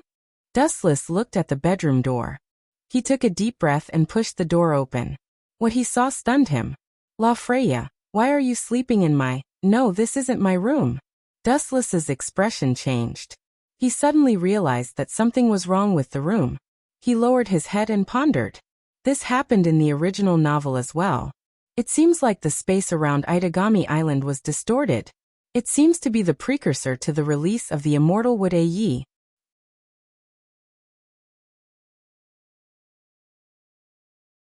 Chapter 1548. Dustless felt very awkward. At this moment, La Freya was only wearing simple pajamas with only a layer of light pink gauze. Dustless's vision was already good to begin with, and this sleepiness was as thin as a cicada's wings. It was almost transparent as it fell into Dustless's eyes. Cough, cough, cough. Dustless's face slightly changed as he coughed a few times. After cursing the initiator a few thousand times, he hurriedly put on a fake smile and said, "Sorry, I went to the wrong door." "You said you went to the wrong door?" La Freya pouted. She obviously didn't buy it. She curled her lips and said with disdain, "Did I hear wrong? You went to the wrong door, and actually walked into someone else's bedroom? Are you sure you didn't sleepwalk but went to the wrong door?" Hearing this, Dustless was speechless. This was an undeniable fact. Even if he went to the wrong door, the first place he entered was someone else's living room, not La Freya's bedroom. Forget it, there's nothing to explain. Shaking his head, Dustless was too lazy to talk nonsense. Just as he was about to leave, he suddenly felt a pair of soft and delicate arms hugging him. He was instantly startled. Lowering his head, he saw La Freya's lustful eyes. "What's the matter?" Being hugged by La Freya, Dustless knitted his brows. He was slightly resistant. A beauty throwing herself into his arms, especially when the other party was a princess. She was beautiful and had a high status. La Freya was enough to arouse the desire of anyone. However, thinking that she was just using him as a tool, Dustless's heart was filled with resistance. "Let go of me." Dustless stared at La Freya's watery eyes, his tone as calm as water. "Am I that unattractive?" La Freya sighed in disappointment. Her bleak tone aroused pity. She indeed had the mentality of using Dustless as a tool. However, this was pardonable.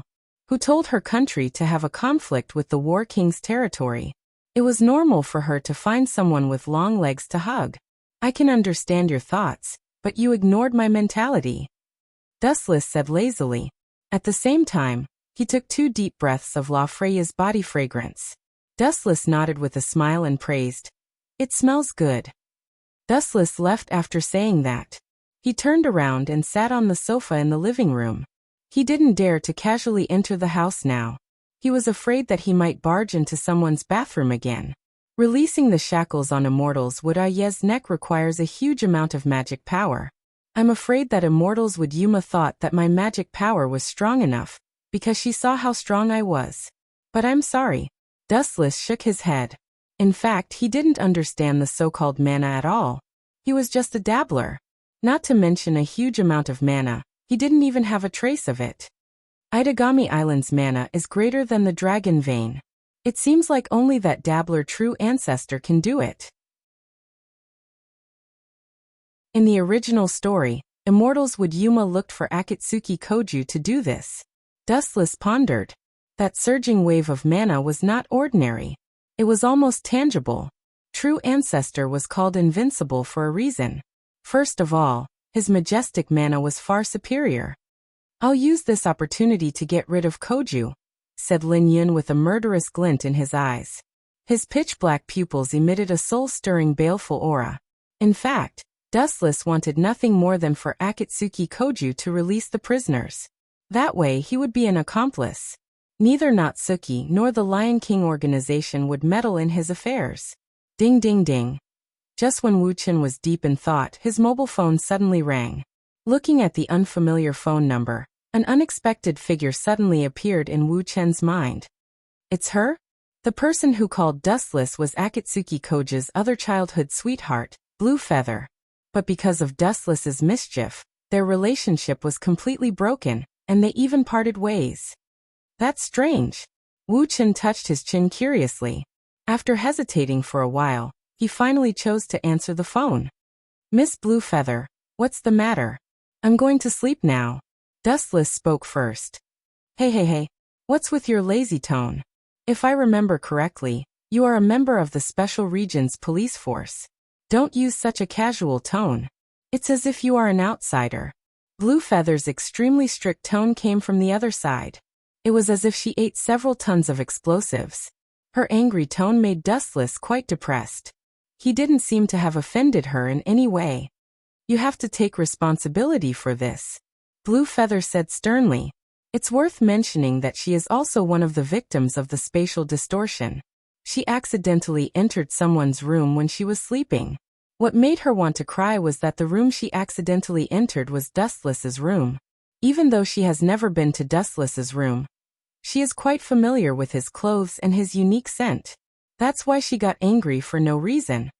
Are you sure? Maybe you found that the person who caused this incident is one of your familiar friends. Lowering his voice, Wu-chan explained with a hidden meaning. He is 100% sure that it is Akatsuki Koju.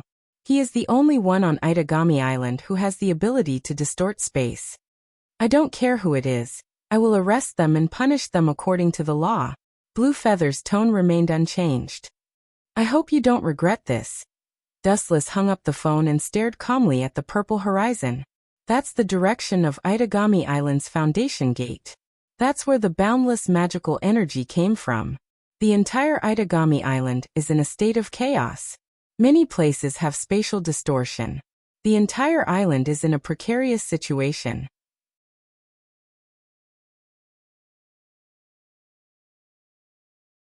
Chapter 1549. The space around Itagami Island is in chaos. The number of criminals increased as well. Screams of agony could be heard everywhere. The normally safe Itagami Island has become a crime capital. Yuma. Isn't this a bit too much? Koju and immortal capital Yuma stood at the highest point of the cornerstone gate. They looked down at the chaotic world with pity in their eyes. Focusing his gaze, he saw a magic book floating in the void. Koju's majestic mana was driving it. This simple magic book was emitting bursts of demonic light, looking extremely mysterious and demonic. The evil light overflowing from the book made people shiver uncontrollably. It was full of indescribable mana, and just a glance at it would make one's mind become immersed in it. Scram scum. Many innocent citizens were dragged into this mess. The city fell into unprecedented chaos. Many criminals took advantage of the situation and broke the law. No one restrained them. Is this a bad thing for us to do? Koju was moved. He used to be a normal human too. It's fine. Don't you want to take revenge on Dustless? Immortal capital Yuma urged softly. Her voice was filled with unconcealable sorrow and pain. Koju was distracted and didn't notice it. However, immortal capital Yuma had no choice. Her existence was to revive immortal capital Yuma. She could only apologize to Koju. If possible, immortal capital Yuma didn't want to lie to Koju. However, Dustless was too strong.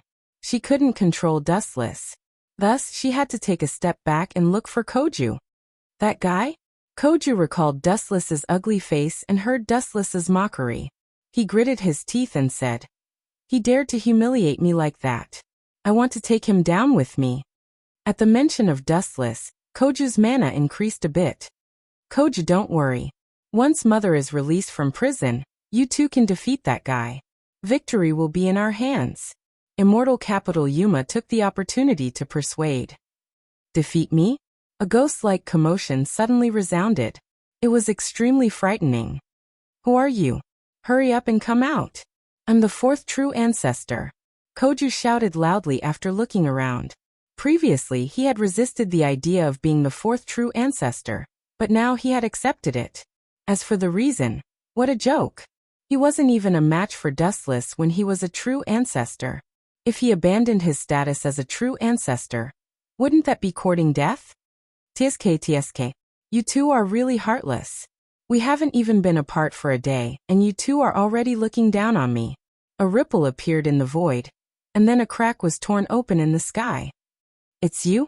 Seeing the smiling figure walking out of the crack, Koju immediately put on a constipated expression, which was even uglier than if he had swallowed 100 tons of flies. This person was his archenemy and nemesis, Dustless. That perpetual smile remained natural from beginning to end. That bastard is laughing at me again. Koju's face darkened. In his view, whenever Dustless smiled at him, he would be in trouble.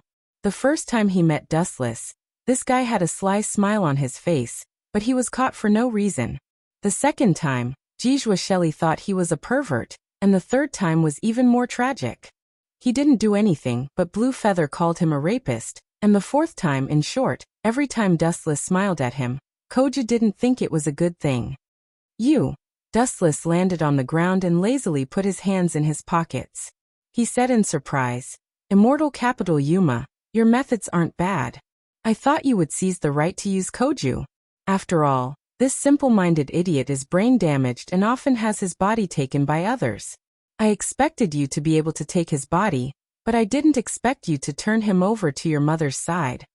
In the original work, Koju was the #1 sucker. He was either controlled or had his body taken. His identity as a true ancestor was ruined by him. Give up on your unrealistic plan, and I can let you go.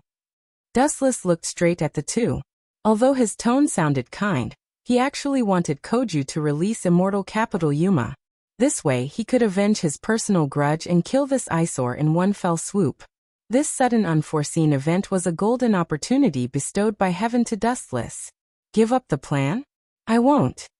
Hearing the command in Dustless's tone, Koju refused without hesitation. If Dustless liked something, he would refuse. If Dustless didn't like something, he would accept it. Is that so? It seems it will be difficult to negotiate. Let's do it. Dustless stared at Koju with a sneer.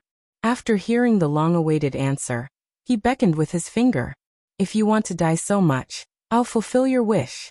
Ka. Koju naturally wouldn't show mercy.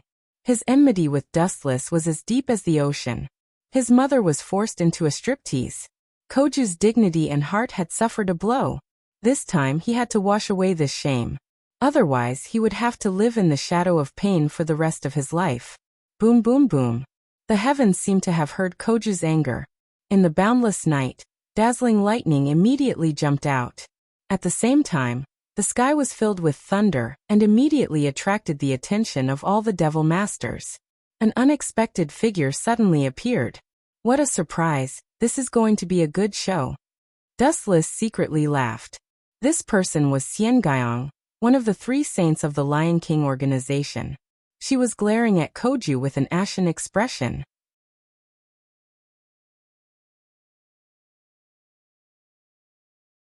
Chapter 1550. Dustless looked at this scene with interest. Xiao Gaiong was probably disappointed with Koju. She originally thought highly of Koju's character, but she didn't expect him to do such a good thing. Yo. Long time no see, Miss Xiao Gaiong. Dustless greeted her with a smile. His tone was filled with schadenfreude. Xiao Gaiong glanced over, and didn't reply after seeing that it was Dustless. She could hear Dustless's hidden meaning, but she didn't get angry.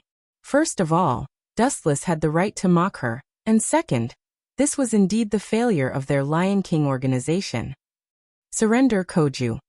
Xiao Gaiong took a deep breath and calmed herself down. There was no need to worry about who was the prisoner now.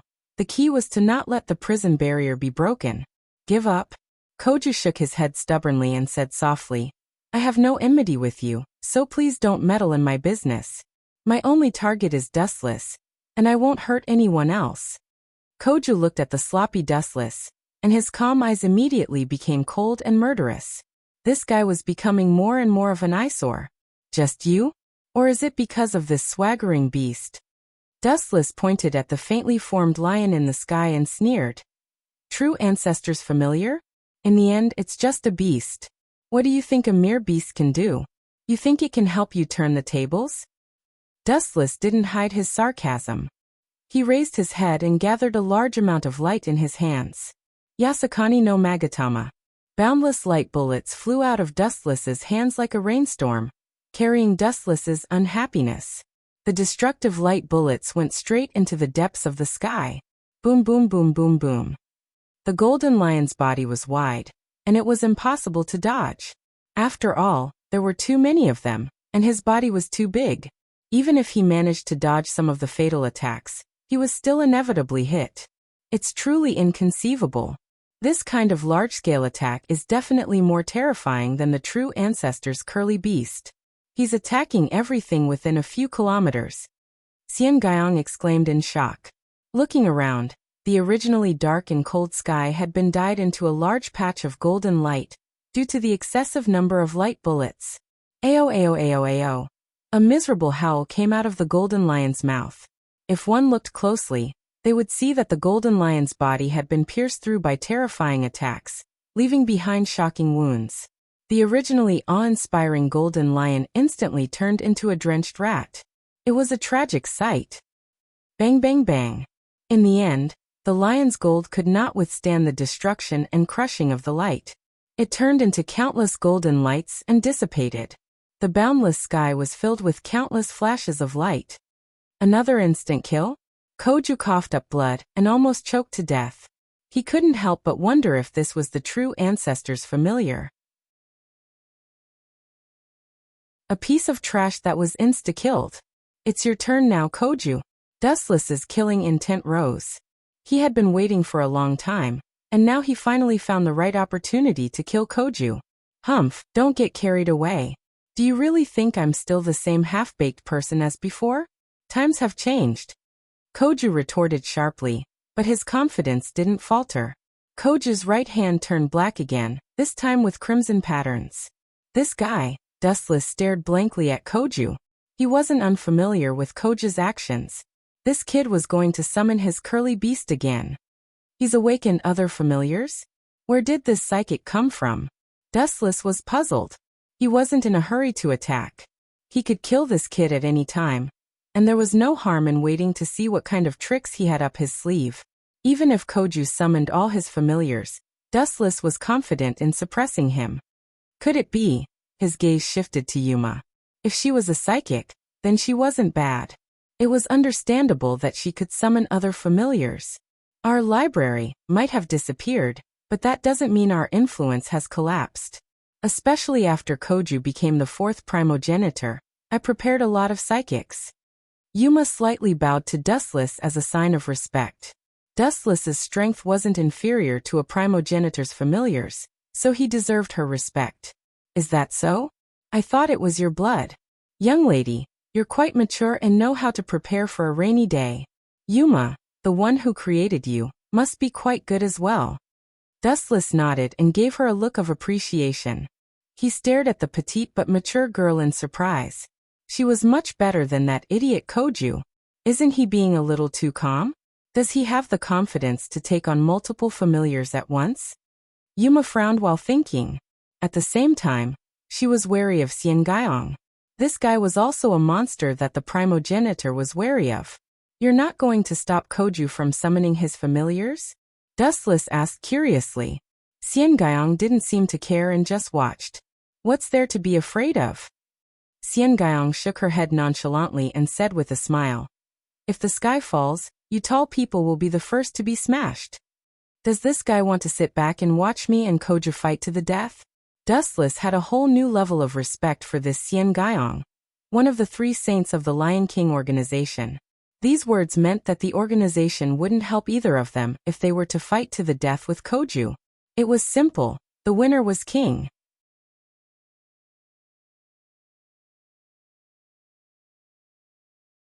Chapter 1551.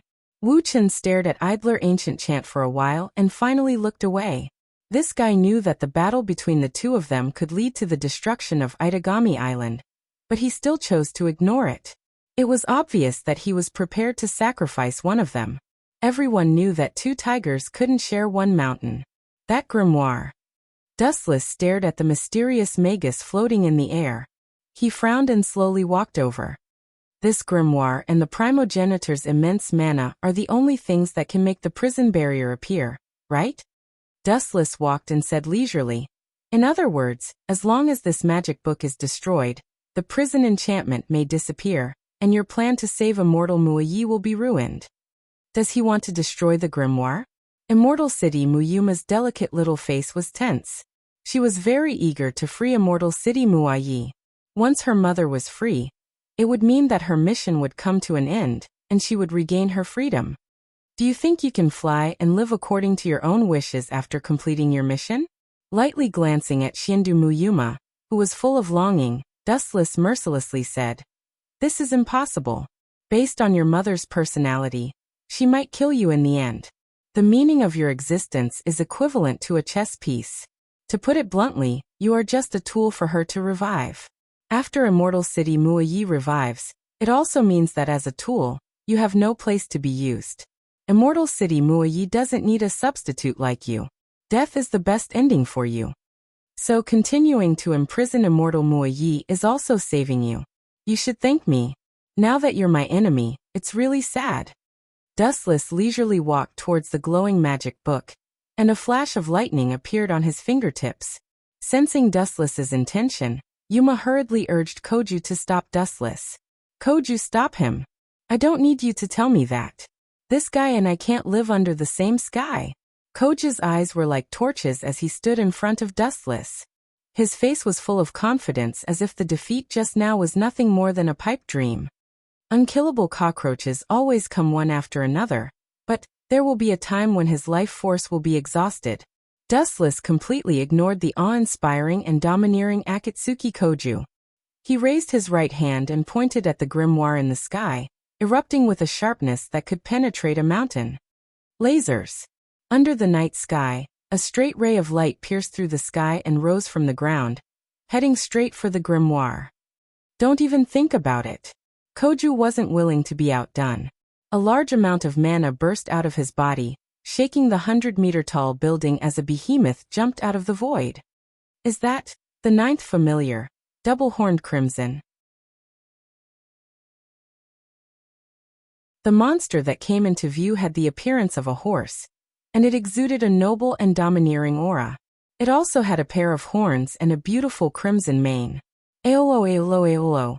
A wave of hysterical energy came out of the monster's mouth. Its cheers echoed throughout the island, as if it was venting its joy of being reborn. Its bright colors and red mane were extremely dazzling. Once it appeared, people couldn't take their eyes off it. It's just a small trick. Koju snorted as he glanced at the dim golden light. In his eyes, it was close to being extinguished. His confidence skyrocketed and he ordered the 9th familiar to attack. Aolo, aolo, aolo. The two-horned Shinfei once again opened his mouth and shouted a few times. Soon after, his pair of long horns that were emitting cold light lightly pointed at the void. The void suddenly rippled with a weak energy, and then it expanded without limit. Boundless ripples then spread out. Boom, boom, boom. The moment the invisible wave of energy came into contact with the golden light, it exploded. Dustless's plan to destroy the grimoire was completely foiled. That energy wave without a corpse seemed to be a high-frequency vibration, shock wave. Due to frequency resonance, it destroys objects. It's like the shock wave after an explosion. Did Koju use this kind of shock wave to destroy lasers? This kid can awaken such an amazing ability? The psychic medium Yuma found for him is pretty good. After nodding slightly, Dustless was about to speak when Koju spoke first. As long as you kowtow and apologize to my mother, I'll let bygones be bygones. Koju's face was full of magnanimity. He didn't look like he was lying. I awakened 2 curly beasts this time. Crimson is only one of them. There's still one left, and with Lion's Gold, that makes 3. Do you still think you have a chance of winning? No, Dustless shook his finger. Although you have 3 familiars I defeated, Lion's Gold earlier. You only have 1 familiar left. 1. Koju was stunned. He sneered. Even if you defeated one of your familiars, you still have 2. Why do you have 1 left? You haven't even graduated from primary school. Dustless didn't say anything. Instead he smirked. He pointed at Crimson and explained. As a primogenitor, you're quite slow. You still don't seem to understand what I mean. That's because this familiar is about to be eliminated. You only have 1 curly beast left. Dowbreaker's 90 black coffin.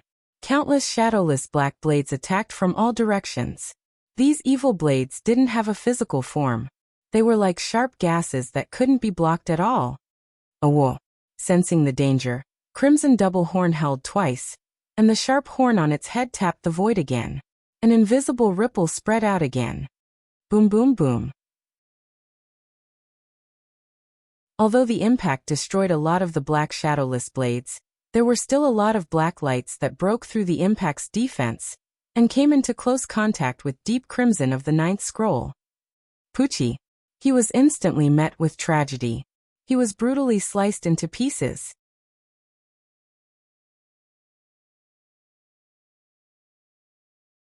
Chapter 1552. There was a popular saying in every world. Changes in war happen in the blink of an eye. 1 second, The situation might be clear and one-sided, but the next second, the situation could be dire. Akatsuki Koju was in such a tragic situation. He was surrounded on all sides by a cliff, and the slightest mistake could cause him to fall to his death. Whoa! The cries of regret for living in this world were still echoing. The previous roar was the pride of the king of beasts, but now, it was nothing more than the moaning of a stray dog. Puchi, Puchi, Puchi. More and more wounds appeared on the huge body of the double-horned crimson. It was unbearable to look at. The sharp edge of the black coffin had pierced through it. Its aura and magic power became dimmer and dimmer. It was a miserable ending. Bam bam bam. In the end, it was unable to withstand the continuous destruction of the black coffin, and the crimson horns deflated. After letting out an unwilling howl, it completely disappeared, turning into light that filled the sky and disappeared without a trace. Am I right?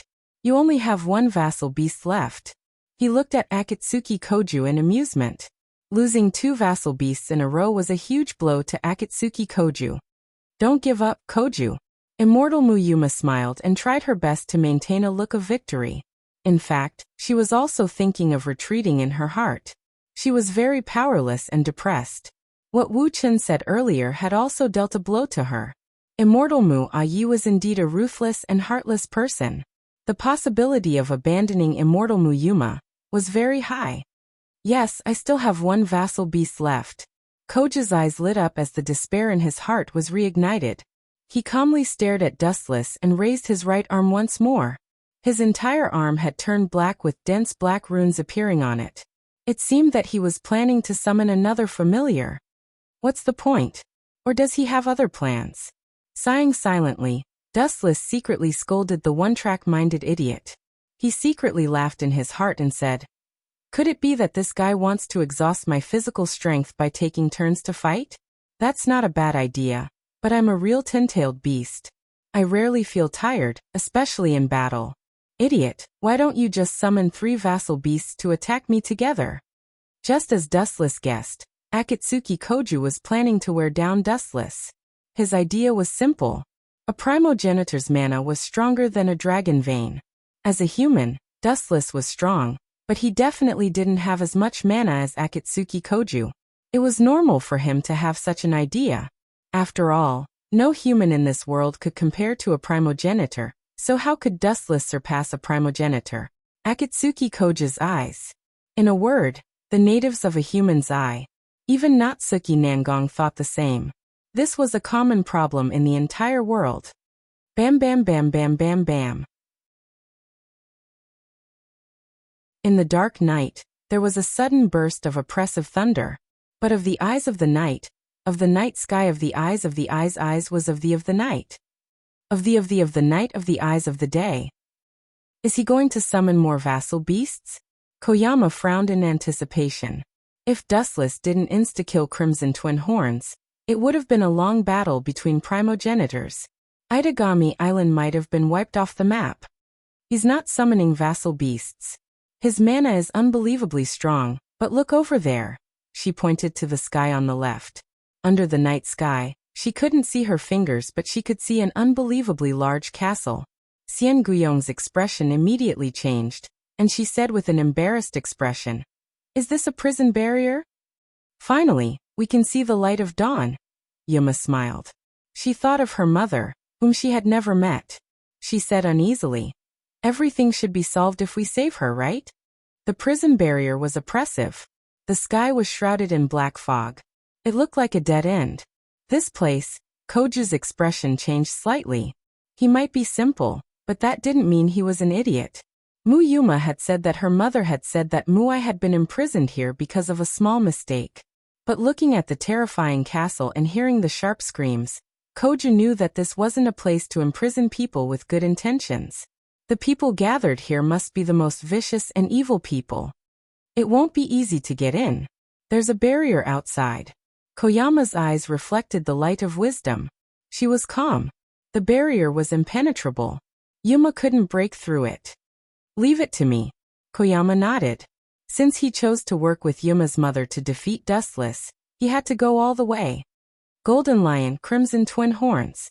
Two colorful vassal beasts jumped out of the rift. They regained their domineering appearance and roared at the sky.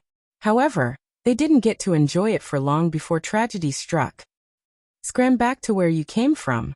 Dustless ignored the vassal beast's arrogance. He formed a seal with his hands. Immortal art, bright god gate. Whoosh whoosh whoosh. Deep in the sky, the bright god gate responded to Dustless's call. They descended from the sky and bombarded the two vassal beasts. Roar, roar, roar, roar. The two vassal beasts were insta-killed again. Just a few seconds after they appeared, Koju watched in astonishment as they were smashed into smithereens by the countless red logs.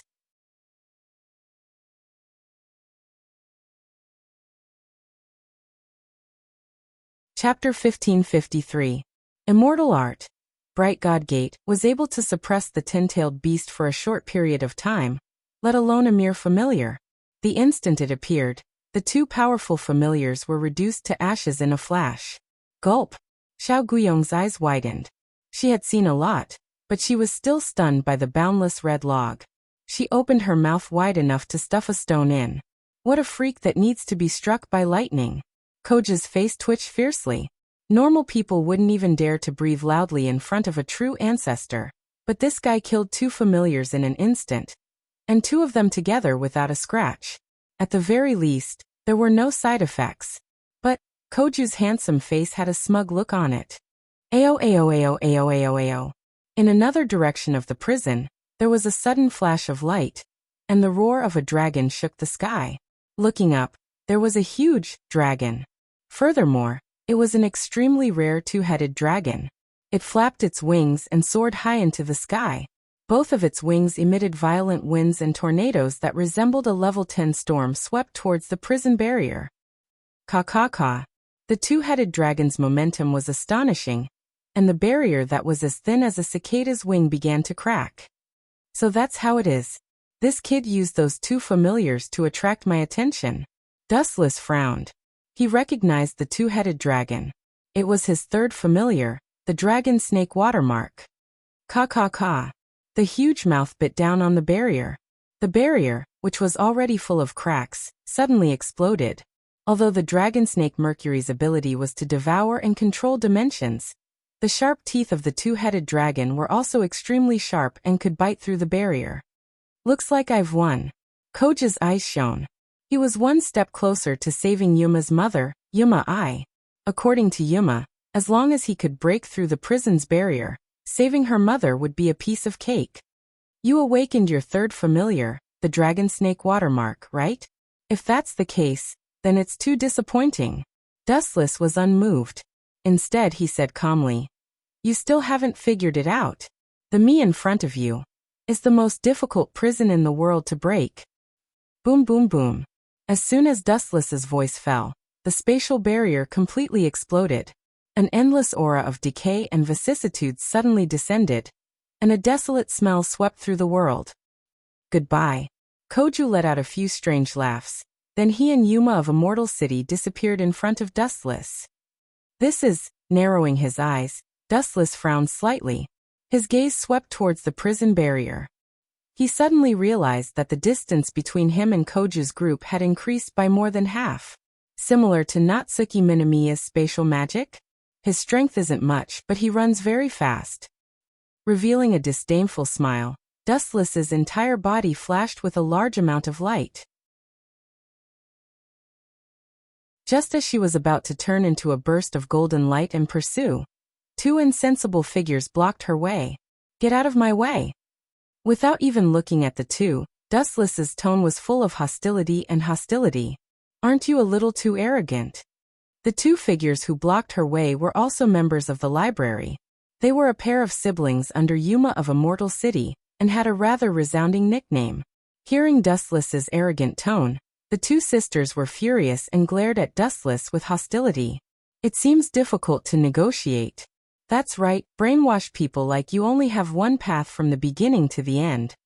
Dustless's footsteps swayed again. The silent spiritual pressure in his body suddenly erupted.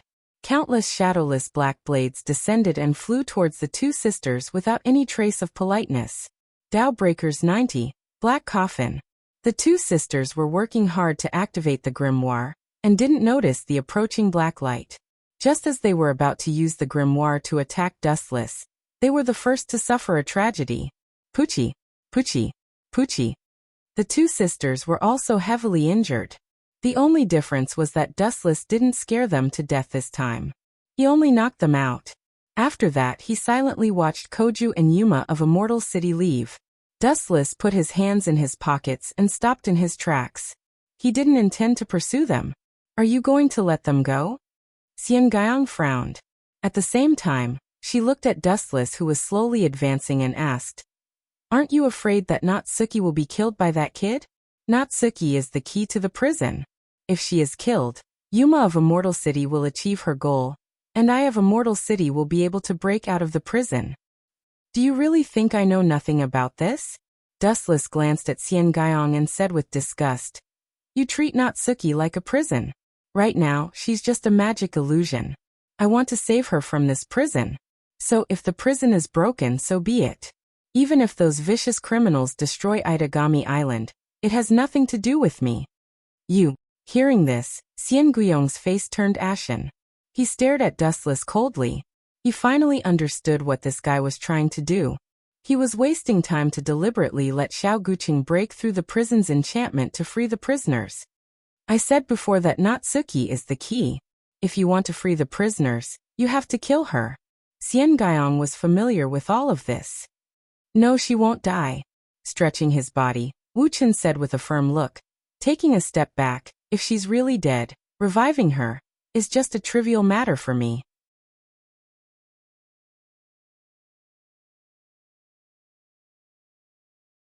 Chapter 1554. Dustless and Natsuki had a good relationship. Even though she was very domineering, Dustless did not dislike her. In fact, he liked her personality. Therefore, he wanted to help Natsuki whenever he could. "Do you know what will happen to Itagami Island if those vicious criminals are released?" Xian Guiyang emphasized, trying to make Dustless understand the severity of the situation. "Not just Itagami Island, the entire world will be in danger because of those vicious criminals. Even if the order of the world is changed, even if the world is destroyed tomorrow, none of this has anything to do with me." Dustless did not appreciate her kindness. He only looked at her coldly. "You're such a brainless fellow." Xian Guiyang was enraged. This was the first time she saw someone so reckless. She scolded, "You lunatic, are you going to..." Whoosh, whoosh, whoosh. Dustless did not give Xian Guiyang a chance to finish her sentence. He appeared beside Xian Guiyang in a flash and grabbed her neck while she was distracted. "Those criminals, even if they want to destroy the world, that's a matter for the future. But if they anger me, this world may enter the end of the world right now. Especially this island under our feet. Its life and death is completely in my hands." Wu Chen stared coldly at Xian Guiyang. His indifferent eyes were filled with endless coldness. His eyes were filled with indifference and casualness towards life. It was as if he didn't care how many people died. Cough, cough, cough. Xian Guiyang coughed violently. Her face and neck turned red. She struggled with all her might. She could not see how Dustless moved. "Damn pervert, let go of me!" Xian Guiyang shouted angrily. She was speechless at this kind of monster. She could empathize with Koju. She could not resist at all. Cough, cough, cough, cough. Xian Guiyang's coughing got worse and worse. Her breathing became erratic. Dustless was tormenting her. It was not that she was weak, but her enemy was too strong. "What's more, I only need to annihilate all the prisoners that were released," Dustless said coldly. Otherwise, he wouldn't have been standing here for half a day. He was waiting for the prisoners to escape and annihilate them all. At the same time, in the gloomy castle, after going through all kinds of calamities, Akatsuki Koking and Immortal Muyuma finally arrived at the center of the castle. There was nothing around them except for a seat in the middle of the hall. A young girl was sitting there. That is, Koju looked at this person in a daze. Her petite figure seemed familiar to him. He walked closer and saw that she was his English teacher, Natsuki Nangong. "What's going on?" Koju was petrified. His tone was sharp as if he couldn't accept such an accident. That's right, the key to the prison is not Suki Nangong herself. As long as we kill her, this prison will only exist in name, and all the prisoners inside will be released. Immortal Mu Yuma's face was filled with longing. She had been waiting for this day for a long time. At that time, the shackles that bound her would disappear. You want to kill her? Hearing this, Koju took a step back. His complexion subtly changed. It was clear that he didn't want to do this. Although Koju had grudges with Dustless, he didn't want to involve others, especially since Natsuki had been good to him. He didn't want to do anything to her. This was too crazy. Koju had his own bottom line. If he knew that opening the prison's enchantment meant killing Natsuki Nangong, he absolutely wouldn't have done this. Now is not the time to be kind. Immortal Mu Yuma had a solemn expression. Success was so close, so how could she give up? Absolutely not. It was impossible and unrealistic for her to give up on her own plan. Koju, if you can't do it, then leave it to me. Immortal Mu Yuma didn't want to make things difficult for Koju. She stepped forward and looked down at Natsuki Nangong. Just as she was about to kill her, a sudden change occurred. Natsuki Nangong, who was originally sleeping, suddenly opened her eyes, revealing a pair of deep and bright eyes. Immortal Muai's daughter, if you give up on your unrealistic plan now, I can turn a blind eye to it. Your mother is just using you. Don't make a mistake. Natsuki Nangong scolded after waking up. Although she was sad that Koju had gone astray, she saw everything that happened just now. Koju hadn't gone too far yet. It's so lively here. At the same time, a discordant voice sounded. It's you, the snake charmer. Natsuki Nangong calmly glanced at the handsome blonde youth. A few days ago, Battle King's territory paid the compensation for the damage done to Itagami Island. Vatler was released from prison and became Battle King's territory's ambassador to Itagami Island. Vatler. Koju was on guard. At first, he didn't know why Vatler approached him, but after Immortal Mu Yuma's reminder, he was filled with disgust. This guy wants to devour me and become a surpasser? Dream on. Koju sneered inwardly. If this guy tried to get close to him, he would immediately summon a familiar. Koju was a lot more confident when facing Vatler. As long as his opponent wasn't a nightmare like Dustless, he was confident. You're not welcome here, Vatler. Natsuki Nangong didn't hold back and asked him to leave. She vaguely guessed his goal and became nervous.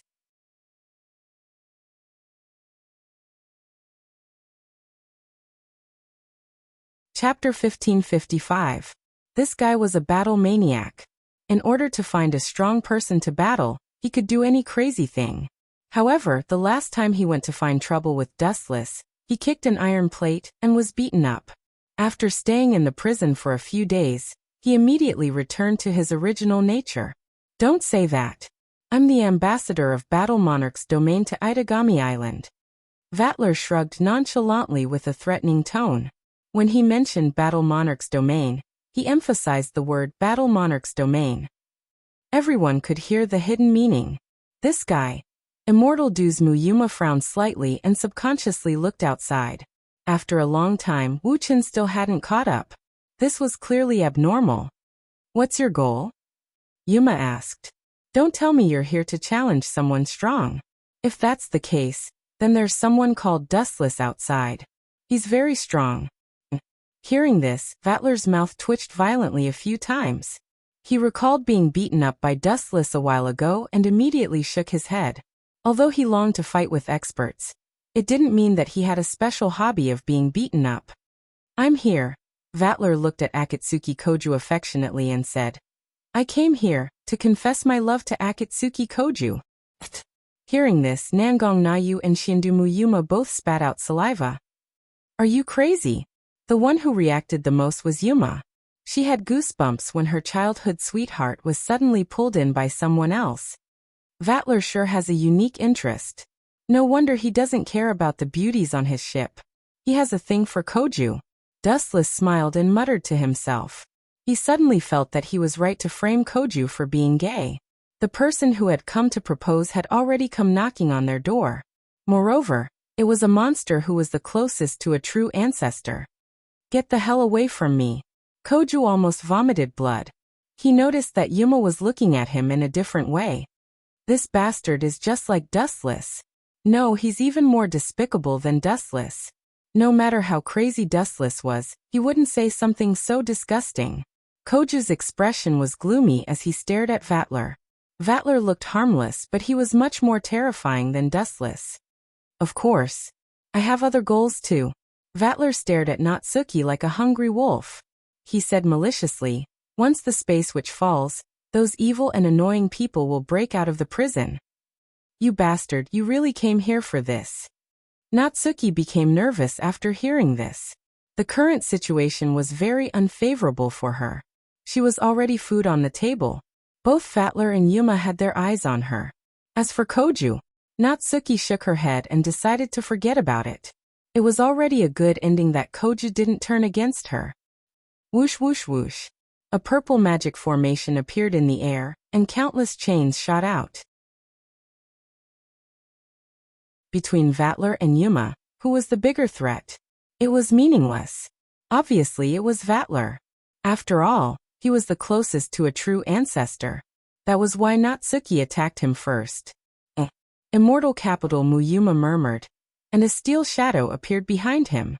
Don't move. Seeing Shindu Muyuma about to sneak attack Nangong Natsuki, a black shadow rushed over and blocked her way. Her beautiful black hair was very eye-catching. When he appeared, Nangong Natsuki and Vatler, who were fighting, suddenly stopped. Dustless. They were shocked. Koju and Vatler had the worst expressions. After all, they had been crushed by Dustless before. It left them with a serious psychological barrier. We have a chance of winning now. Natsuki was overjoyed. Dustless's appearance was the biggest surprise for her. Even if they worked together, they might not be his match. But who would have thought that a certain person's next unexpected action caused everyone to be stunned, including Dustless? Whoosh whoosh whoosh. At this moment, Yuma from Immortal City suddenly threw herself into Wu Chen's arms. Then, the shadow of the Steel Knight behind her rushed towards Wu Chen. Do you want to die together with me? Wu Chen looked at Muyuma, who was hugging him tightly. His eyes became colder and colder, without any emotion. He was like an iceberg, isolated from the world. Tao Breaker 88, Flying Dragon strikes the thief. Even though he was hugged by Yuma, Dustless shot out a huge light. Just as it was about to tear the Steel Knight apart, something happened. A golden lion descended from the sky and blocked the fatal attack. Lion's gold? Dustless was surprised. He subconsciously looked at Koju, only to find that his eyes had changed and he was charging at Natsuki. Poochie. At the same time, Dustless felt a slight pain in his abdomen. He looked at Yuma in disbelief. She was smiling sinisterly. Are you Koju? When did you switch bodies? Dustless raised his voice, which was rare. He was shocked. There was a huge bloody hole in his abdomen. If it was a normal person, they would have died long ago. However, for the 10-tailed Dustless, this was a minor injury. He could heal it with a thought. Whoosh whoosh whoosh. Then, under Dustless's incredulous gaze, the Steel Knight suddenly changed its trajectory and rushed towards Nangong Natsuki with Koju.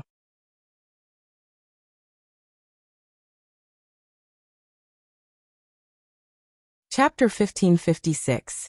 The sudden change was beyond Dustless's expectations. He stared at Yuma. He didn't know when this guy switched bodies with Koju. At this moment, Immortal City with Yuma was Akatsuki Koku, and Akatsuki Koku was Immortal City with Yuma. Dodge Natsuki. Realizing the danger, Wu Chen shouted. At the same time, his body erupted with violent chakra, and Senzuki Yamadu, who was tightly binding Wu Chen, was immediately bounced away. Shinra Tensei. A fierce repulsive force erupted. Koju, who switched bodies with Yuma, was clearly weaker. He couldn't withstand the force and was mercilessly sent flying. Ka. Yuma's body smashed into the wall. Yuma, who was in Koju's body, had a change of expression and stopped running. Aha! Painful screams came from their mouths, and then their temperament changed. Koju and Yuma regained control of their bodies, and their bodies were swapped back again. So that's how it is. If one of them receives a fatal attack, their body will immediately change. This magic doesn't seem to be anything special. Vatler said disdainfully. He then stared at Koju with a strange look in his eyes. This is a once-in-a-lifetime opportunity. Koju's blood isn't bad, but his blood. I reckon it will be delicious food. Vatler licked his lips in disgust and turned to look at Dustless. He saw the huge bloody hole in his abdomen. This was all thanks to Koju, who had swapped bodies with Yuma of Shindu. Dustless is rarely injured. If I let this chance go, I might never get another chance in my life. Vatler was ambitious. His ambition won over reason. Dustless was heavily injured and Vatler didn't think he had much strength left. The human body was very fragile. I've been played, Dustless murmured. He didn't expect that Koju and Immortal City's Yuma had swapped bodies unknowingly. That was why he was careless when facing Yuma. In fact, this guy was Koju. Whoosh whoosh whoosh. At the same time, an unfriendly shadow swooped down with a powerful charge. It almost reached the city in an instant. Its dark eyes were full of killing intent.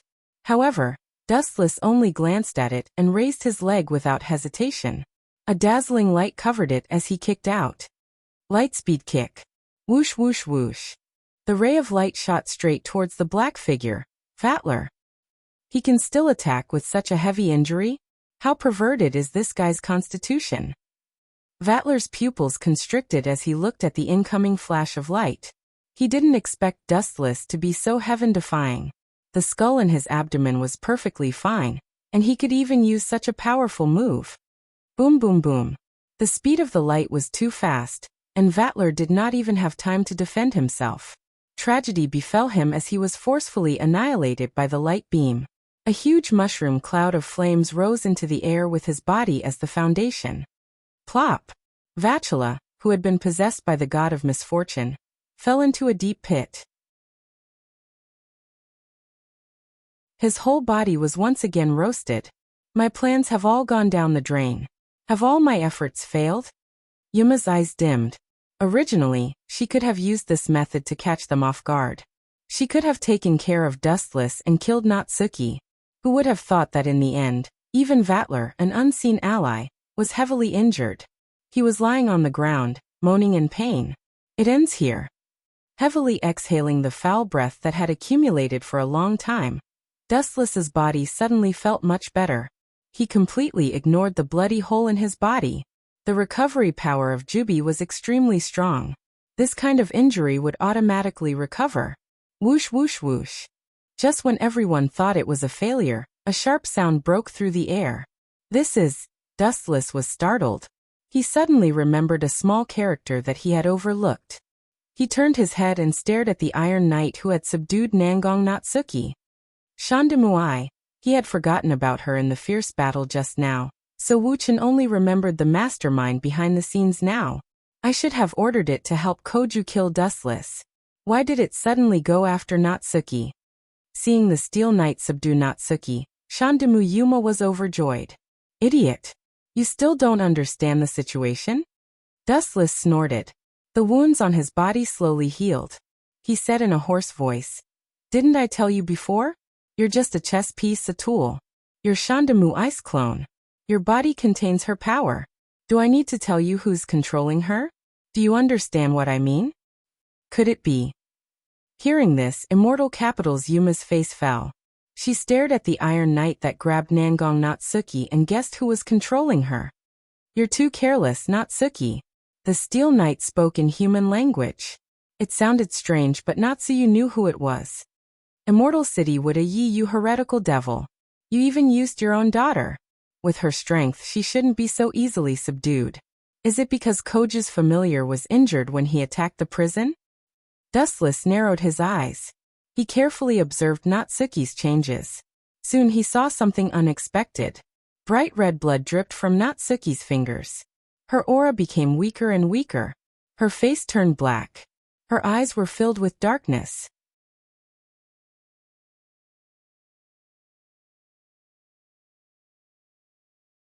Chapter 1557. Not only Dustless, everyone else noticed Natsuki's condition. Originally there were only a few drops of blood, but after a few seconds, more drops of blood fell.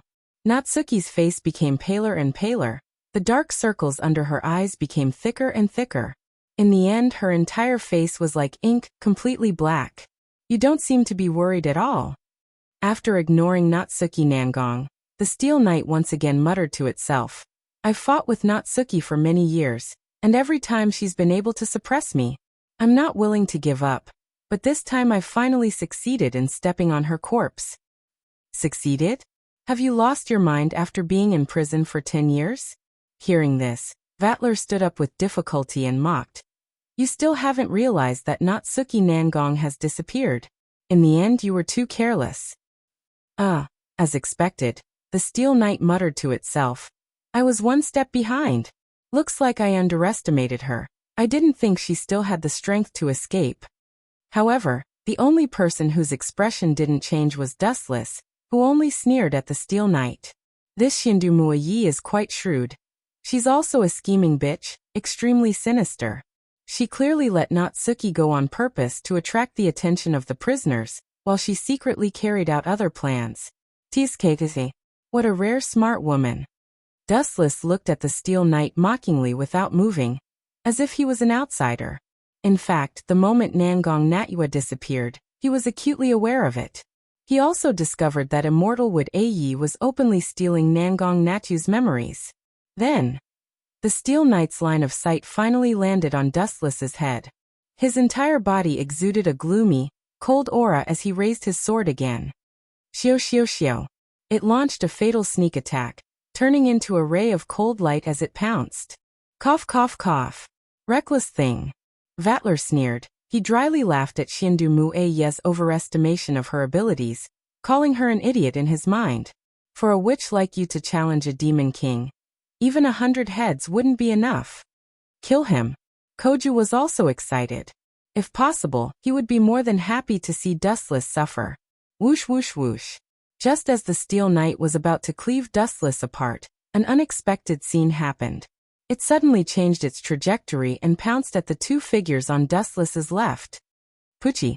Koju almost coughed up blood after seeing this.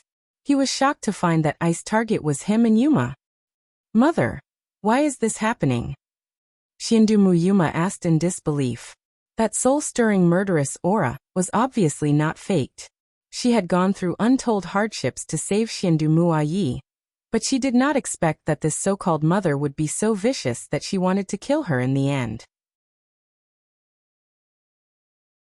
Just like that guy said, there is only one Shindu Muayi in this world. And you, Shindu Muyuma, are just a tool that has not completed my goal, so, please disappear. The Knight of Steel spoke indifferently. He swung his sword, and when he got close to Koju, he suddenly swung it at Yuma, who was beside him. Wanxiang Heaven's Pull. The blade fell, and just as it was about to kill Yuma, a powerful gravitational force came from behind, stopping the Steel Knight from moving. Instead, it flew toward Dustless.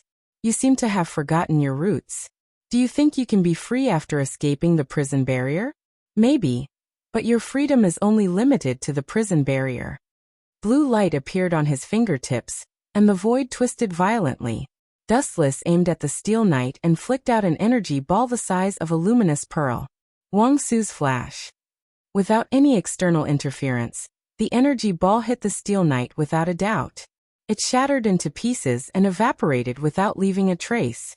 Boom. Boom. Boom. The seemingly harmless energy ball exploded with a loud bang, revealing an unprecedented horror. The pitch-black night sky was simply torn apart, and the blue light exploded, occupying the entire horizon. The sky at the center of the explosion caved in, emitting an absolute impact, raising the entire prison enchantment to the ground in one fell swoop. So strong. Koju and the others stared blankly at the caved-in sky. He was clearly a human, but the strength he displayed was something even a true ancestor could not compare to. The huge prison barrier complex disappeared into thin air. Crack, crack, crack. The void suddenly exploded, and countless black figures poked their heads out. Looking carefully, these people had ferocious looks, and were all extremely vicious villains. "Oh, I really have to thank you." A melodious voice resounded through the sky. Wu Chen looked over and saw a stunning woman in a kimono who looked almost the same as Immortal Muyuma, but her temperament was obviously different. Compared with the immature immortal Yuma, this person was like a deadly poison, exuding charm all over her body. She was Yuma's mother, Yuma I. If you hadn't launched such a powerful attack and flattened the prison barrier, many of the prisoners would have been trapped inside. Everyone might have to thank you. Yuma I teased, and at the same time, countless prisoners laughed. No, you don't have to thank me. Dustless shook his finger, and a cold light gathered on his face. He sneered. I let you out, just to annihilate all of you. Please don't thank me.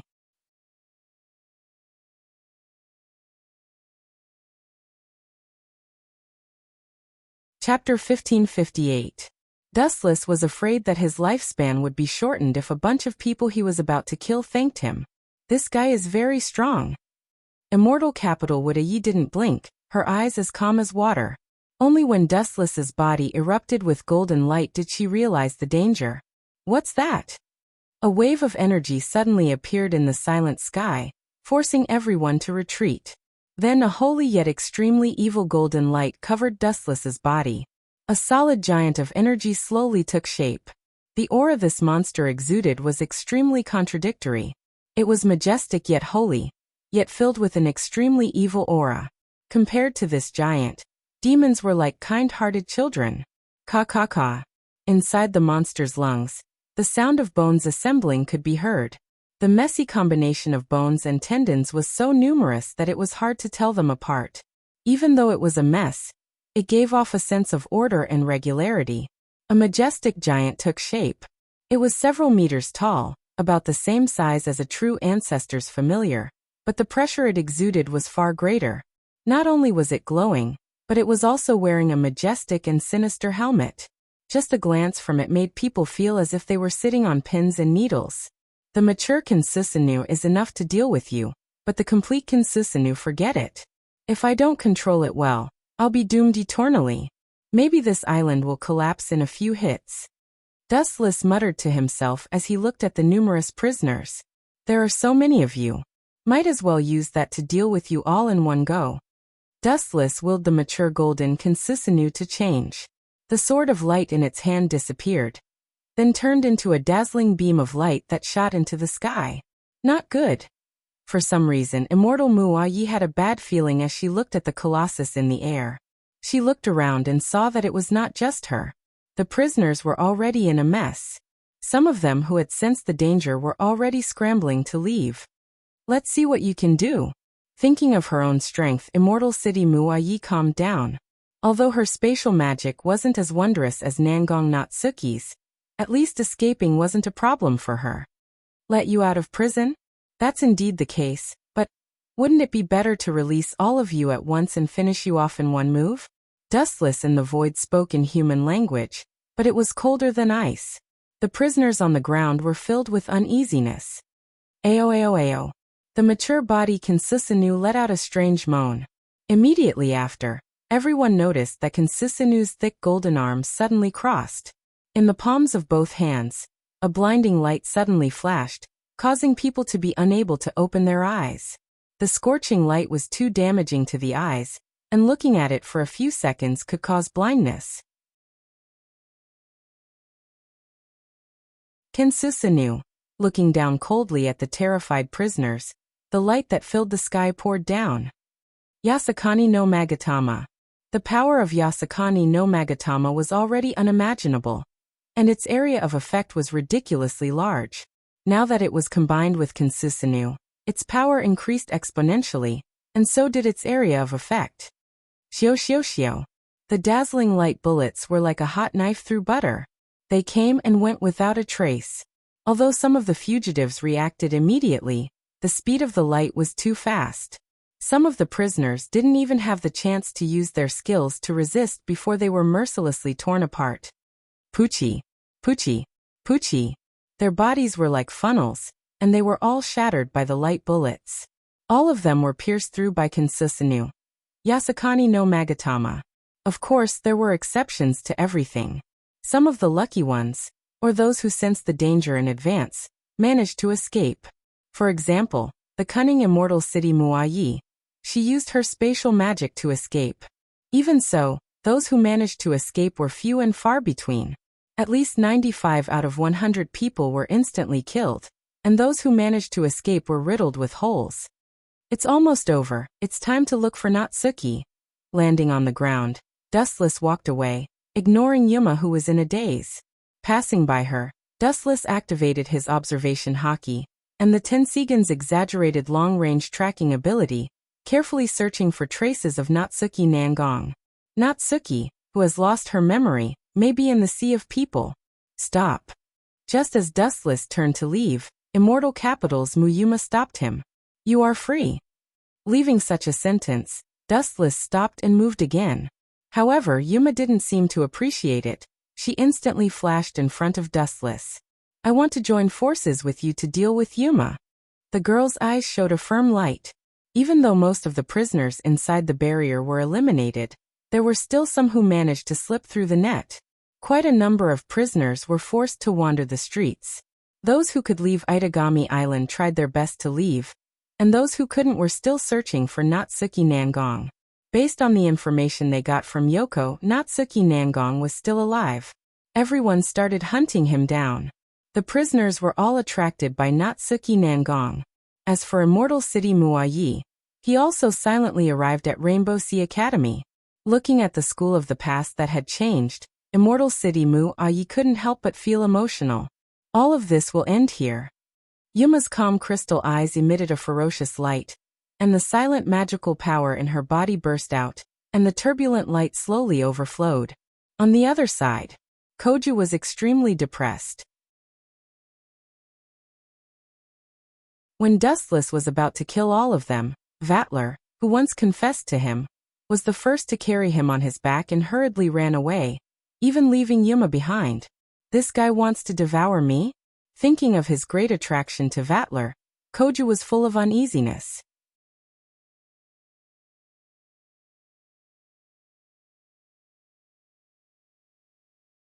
Chapter 1559. Koju felt a deep sense of uneasiness, but this was understandable. It was his bad luck to meet a weirdo like Vatler. Koju suddenly regretted becoming the fourth true ancestor. After breaking out of the cocoon and becoming a true ancestor, his miserable life gradually began and didn't end. He was always being ridiculed without restraint, especially Dustless.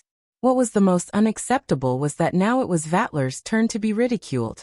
This guy didn't put him, the fourth true ancestor, in his eyes at all. Don't force me, Humph, we'll all die together.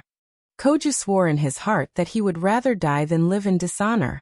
He couldn't tolerate Vatler's nonsense. Dustless stared at the girl in front of him. He felt like there was something wrong with his ears. Did I hear wrong? You want to ally with me to deal with Immortal Woodayi? Dustless repeated Yuma's words and asked in disbelief. Are you sure you want to deal with your mother? You don't believe me? Yuma frowned. That's not it. Wu Chen shook his head like a rattledrum and said bluntly, I always feel that the change is too fast. After all, we were still enemies dozens of minutes ago. Suddenly, we jumped into a trench to deal with her. I always feel a little strange. It's a bit sudden, but I'm serious. Yuma had a serious expression and said, I want my freedom. In order to get rid of Immortal Woodayi, I have to keep her locked up. Are you talking about keeping her in prison? You won't get such good treatment in the future. Dustless shook his head and said, There are only two paths waiting for Immortal Woodayi. One is to go to hell, and the other is to completely obey my orders. How could there be such a good thing in the world, if he wanted to continue living in prison? Not a chance. In any case, let's go find Natsuki first. With that, Dustless and Yuma left together. Yuma's destination was Koju's house. Dustless lived next door to Koju's house, so it was on the way. You want to tame Mother? No, you want to tame Immortal Woodayi as your subordinate? Yuma asked in disbelief. Can you tell me the reason? Of course you can refuse. I'm just asking out of curiosity. This planet is just a fart. The primogenitors have already divided it. Also, I don't like obeying orders, so I have to find a place to build my empire.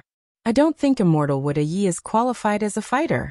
If she is willing to submit, there will naturally be a happy ending. If she refuses, we can only send her to heaven. Dustless went straight to the point and did not conceal in the slightest. You want to take Itagami of this island for yourself? Yuma asked in shock. Other than Itagami Island, there didn't seem to be any other good place in this world. Why can't I? Dustless retorted and sneered at Yuma. You're worried about Koju, right? Do you think he's suitable to be a primogenitor? Well, Yuma fell silent. No matter how she looked at it, Koju wasn't suitable to be a primogenitor, be it in terms of strength or other aspects. He was far from being a primogenitor. There's another big problem. If I remember correctly, that guy was captured by Vatler. What do you think will happen when a gentle sheep is captured by a hungry tiger? I hope that kid doesn't get devoured. I remember Vatler professing his love to Koju. Maybe Koju really did get influenced by Vatler. Dustless laughed in schadenfreude. Vatler, on the other hand, had the attribute of being gay. Impossible. Yuma retorted with a red face. Who knows? Wu Chen shrugged his shoulders. When he was about to turn his head and leave, he suddenly noticed that the corner of his clothes was pulled, and there was also a subtle voice. Dad. Although the voice was as soft as a mosquito's and could be ignored, Wu Chen, who had a keen sense of hearing, still heard it clearly. Immediately, he was extremely depressed. Just whose family did this brat come from? When did I have another daughter? Puzzled, he looked behind him and saw a young girl of a few years old. Her appearance was perfect. Her big eyes were like gemstones embedded in her eye sockets. Her beautiful black hair was hanging on her waist. Her round eyes were innocently staring at Wu Chen. Yuma stared at Dustless in disbelief. She didn't expect him to have a child. Don't misunderstand, I don't have a child. Hearing this, Wu Chen hurriedly denied. Damn, this super big black hole can't be carried casually. Maybe there will be a big problem. I know. Yuma nodded. She had investigated Dustless's background. He wasn't even married, let alone having a child. He didn't even have a girlfriend. Dad. The young girl pitifully tugged at Wu Chen's clothes and pointed to the candy store next to them. She looked up at Wu Chen with her innocent eyes. Her intention was self-evident. She licked her lips covetously. This girl, she can't be her, right? Squatting down, he was surprised to find that the girl in front of him was very familiar. After looking at her carefully, Wu Chen felt that the affairs of the world were unpredictable. He was very surprised and said gloomily, Isn't this Nangong Natsuki? The world is so small. I didn't take the initiative to look for you and you came knocking on my door.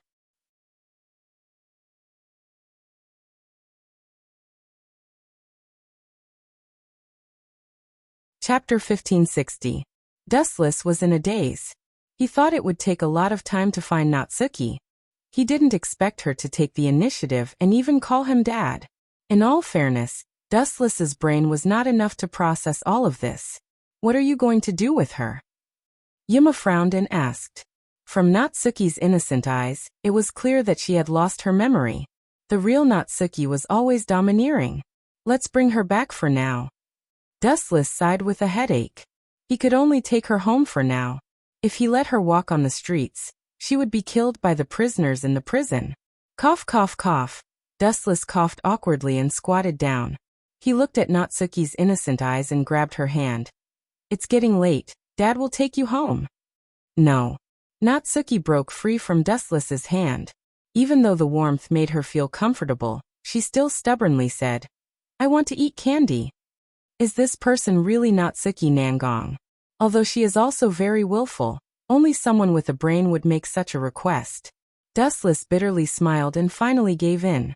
He raised a finger and said seriously, You have to go home in 10 minutes. Dad is the best. Nangong Nayu immediately smiled and did not hesitate to carve a bite on Wu Chen's face. This girl. Dustless was stunned. He looked at Natsuki in a daze. He was a bit surprised by this sudden action, but this was not something to be happy about. If Natsuki regained her memory and came to find trouble with him, then he would be in trouble. Let's go buy candy for her first. Glancing at Shindu Muyuma, Wu Chen also followed. Immortal City Muyuma hesitated for a few seconds, then gritted her teeth and followed. If she wanted to send Immortal City Muai back to hell, she had to borrow Dustless's power. Natsuki was given 10 minutes to shop in the supermarket, But in reality, it was more than an hour. After all, it was a woman's nature to shop. When they came out of the supermarket, Dustless's hands were filled with bags of various sizes. Really, I didn't expect to buy so many things. Shindumu Yuma glanced at the lively Natsuki and was speechless. Miss Shindumu, do you have the right to talk about her? Dustless couldn't help but complain. 1/3 of the bag in his hand was Immortal Wood Yuma's. Can the two of you hand over the children in your hands to me?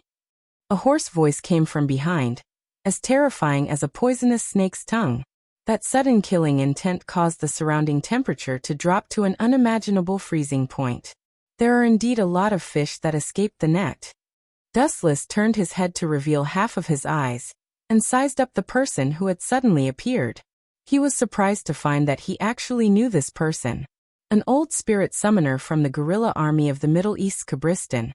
A monster that was implanted with the flame spirit spell. 6 years ago, he attempted to cause a terrorist attack on Itagami Island, and was sent to the prison barrier. Recalling the bald old man's information, Dustless concluded, "You are Kilika, right? Look at your pitiful appearance. I can't bear to kill you. Can't you find a place where no one is around and die peacefully? Living in obscurity while at death's door suits you." Cough, cough, cough. Kilika coughed twice as if he was having asthma. Then he said fanatically, "I'm very happy that you are considerate of me. But I still have a stage in this world. I can't sink into oblivion." "Is that so?" Hearing this, Dustless's face turned as cold as a snowstorm. He revealed his killing intent and sneered coldly. "You're already so old, yet you still don't repent and want to keep up with the times. You're quite ambitious. Unfortunately, the world is only so big. I alone am enough. You clowns can all go to hell." Swish. Swish. Kusanagi. Puchi. Swish. Swish. Swish. Swish. Swish.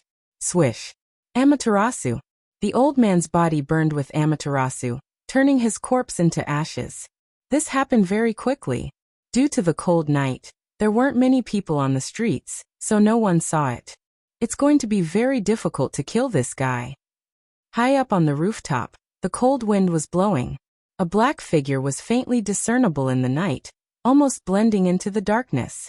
If she hadn't taken the initiative to speak, even if someone passed by, they wouldn't have noticed her presence. This person was Immortal Muai. She revealed a grave expression, and her crystalline eyes were filled with caution. Kilika was merely a bait sent by her, or a test stone to test Dustless's strength. But Immortal Muai helplessly realized that her thoughts were too naive. She didn't even know how Dustless killed him. Swish. Swish. While Immortal Muai was thinking about how to deal with Dustless, a sharp sound broke through the air, and she quickly realized that a cold light had locked onto her. Whoosh whoosh whoosh. His body turned into a gust of wind, and Immortal Capital Muai dodged to the side without hesitation. Boom boom boom. As the purple light approached, the place where Shindu Muai was standing immediately turned into a huge pit. Her eyes like spring water swept over. In the darkness, a golden silhouette appeared. Celestial Muai was quite surprised. She had never met this person before. "Immortal Capital Wood Ai. We can work together for once."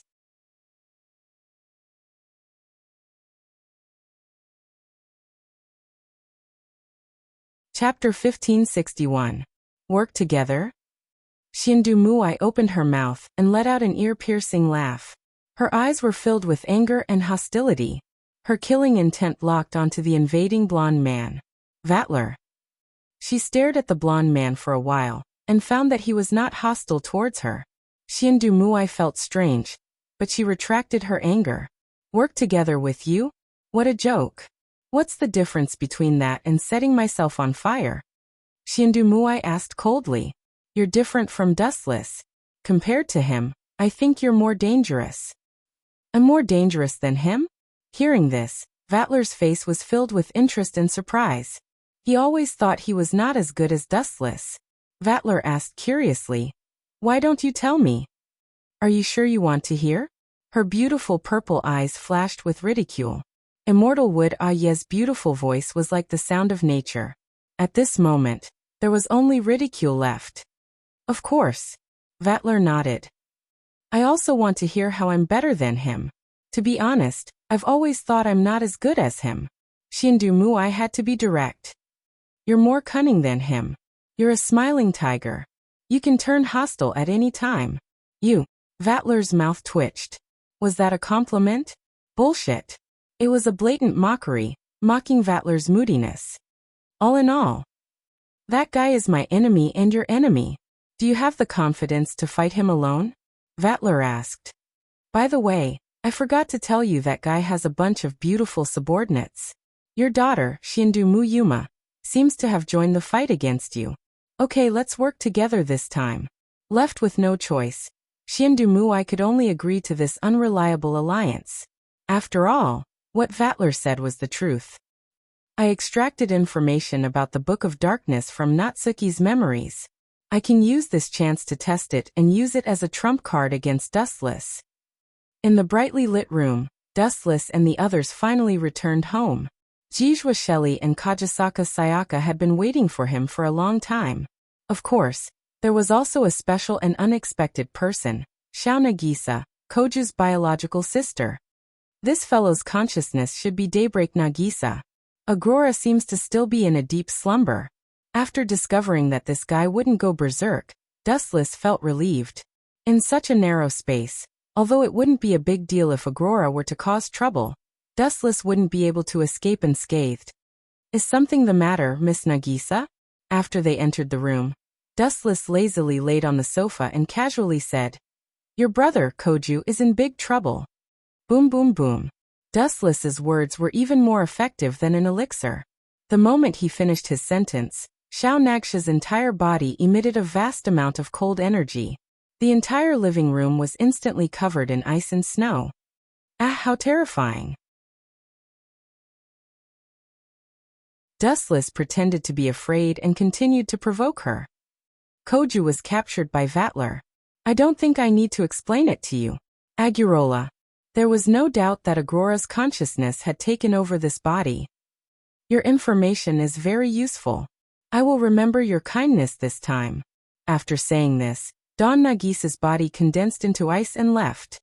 Ah, when a woman gets angry, it's really scary. Dustless laughed at Vatler's misfortune. He was sure that Vatler was out of luck. Aurora valued Koju a lot, and had helped him time and time again. He had even warned Vatler before, but judging from the current situation, Aurora's warning was useless. Vatler had crossed the line and crossed Aurora's bottom line. Senior, are you still in the mood to laugh? Jijua Shelley stared at Dustless and complained. The space of the entire Itagami Island has been twisted. It's almost a mess. Not to mention ordinary human beings and demons, even we are affected. That's right. We need to catch that detestable criminal as soon as possible. Huangban Sayaka also said loudly. You. Hearing this, Wu Chen stared at the two people strangely. When he was about to open his mouth to speak, a soft body suddenly threw itself into his arms. Daddy, I want to sleep. The little girl Natsuki blinked her eyes. She was no longer as bright as before. Instead, she looked very tired. She didn't care if Dustless agreed or not. She found a spot in Dustless's arms and closed her eyes. Senior, you have a daughter? Jijua looked at Dustless in shock. Humph. Huangban Sayaka snorted proudly.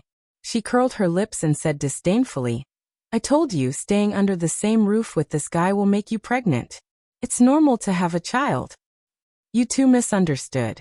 Seeing that Jijua Shelley and Huangban Sayaka had misunderstood, Yuma stepped out to help Dustless. This little girl is actually Nangong Natsuki from Saikai Academy. Impossible. Both of them exclaimed. Natsuki was also short, but not as short as this little kid, even though they looked almost the same. It's like this. Xiandu Yuma could only tell him everything that had happened. Wu Chen remained silent on the sofa. The dark world was mixed with a mysterious purple light. He knew that this was Xiandu Muai's trick, the ability of the Book of Darkness. Let's see what's different about you. About an hour later, Dustless coaxed Nadanyu to sleep, and left to find trouble with Immortal City Muayi. This farce has been going on for so long, it was time to end it. You're tuning in to the Echoes of the Heart YouTube channel. Don't forget to subscribe and join us on this journey to catch the most captivating stories.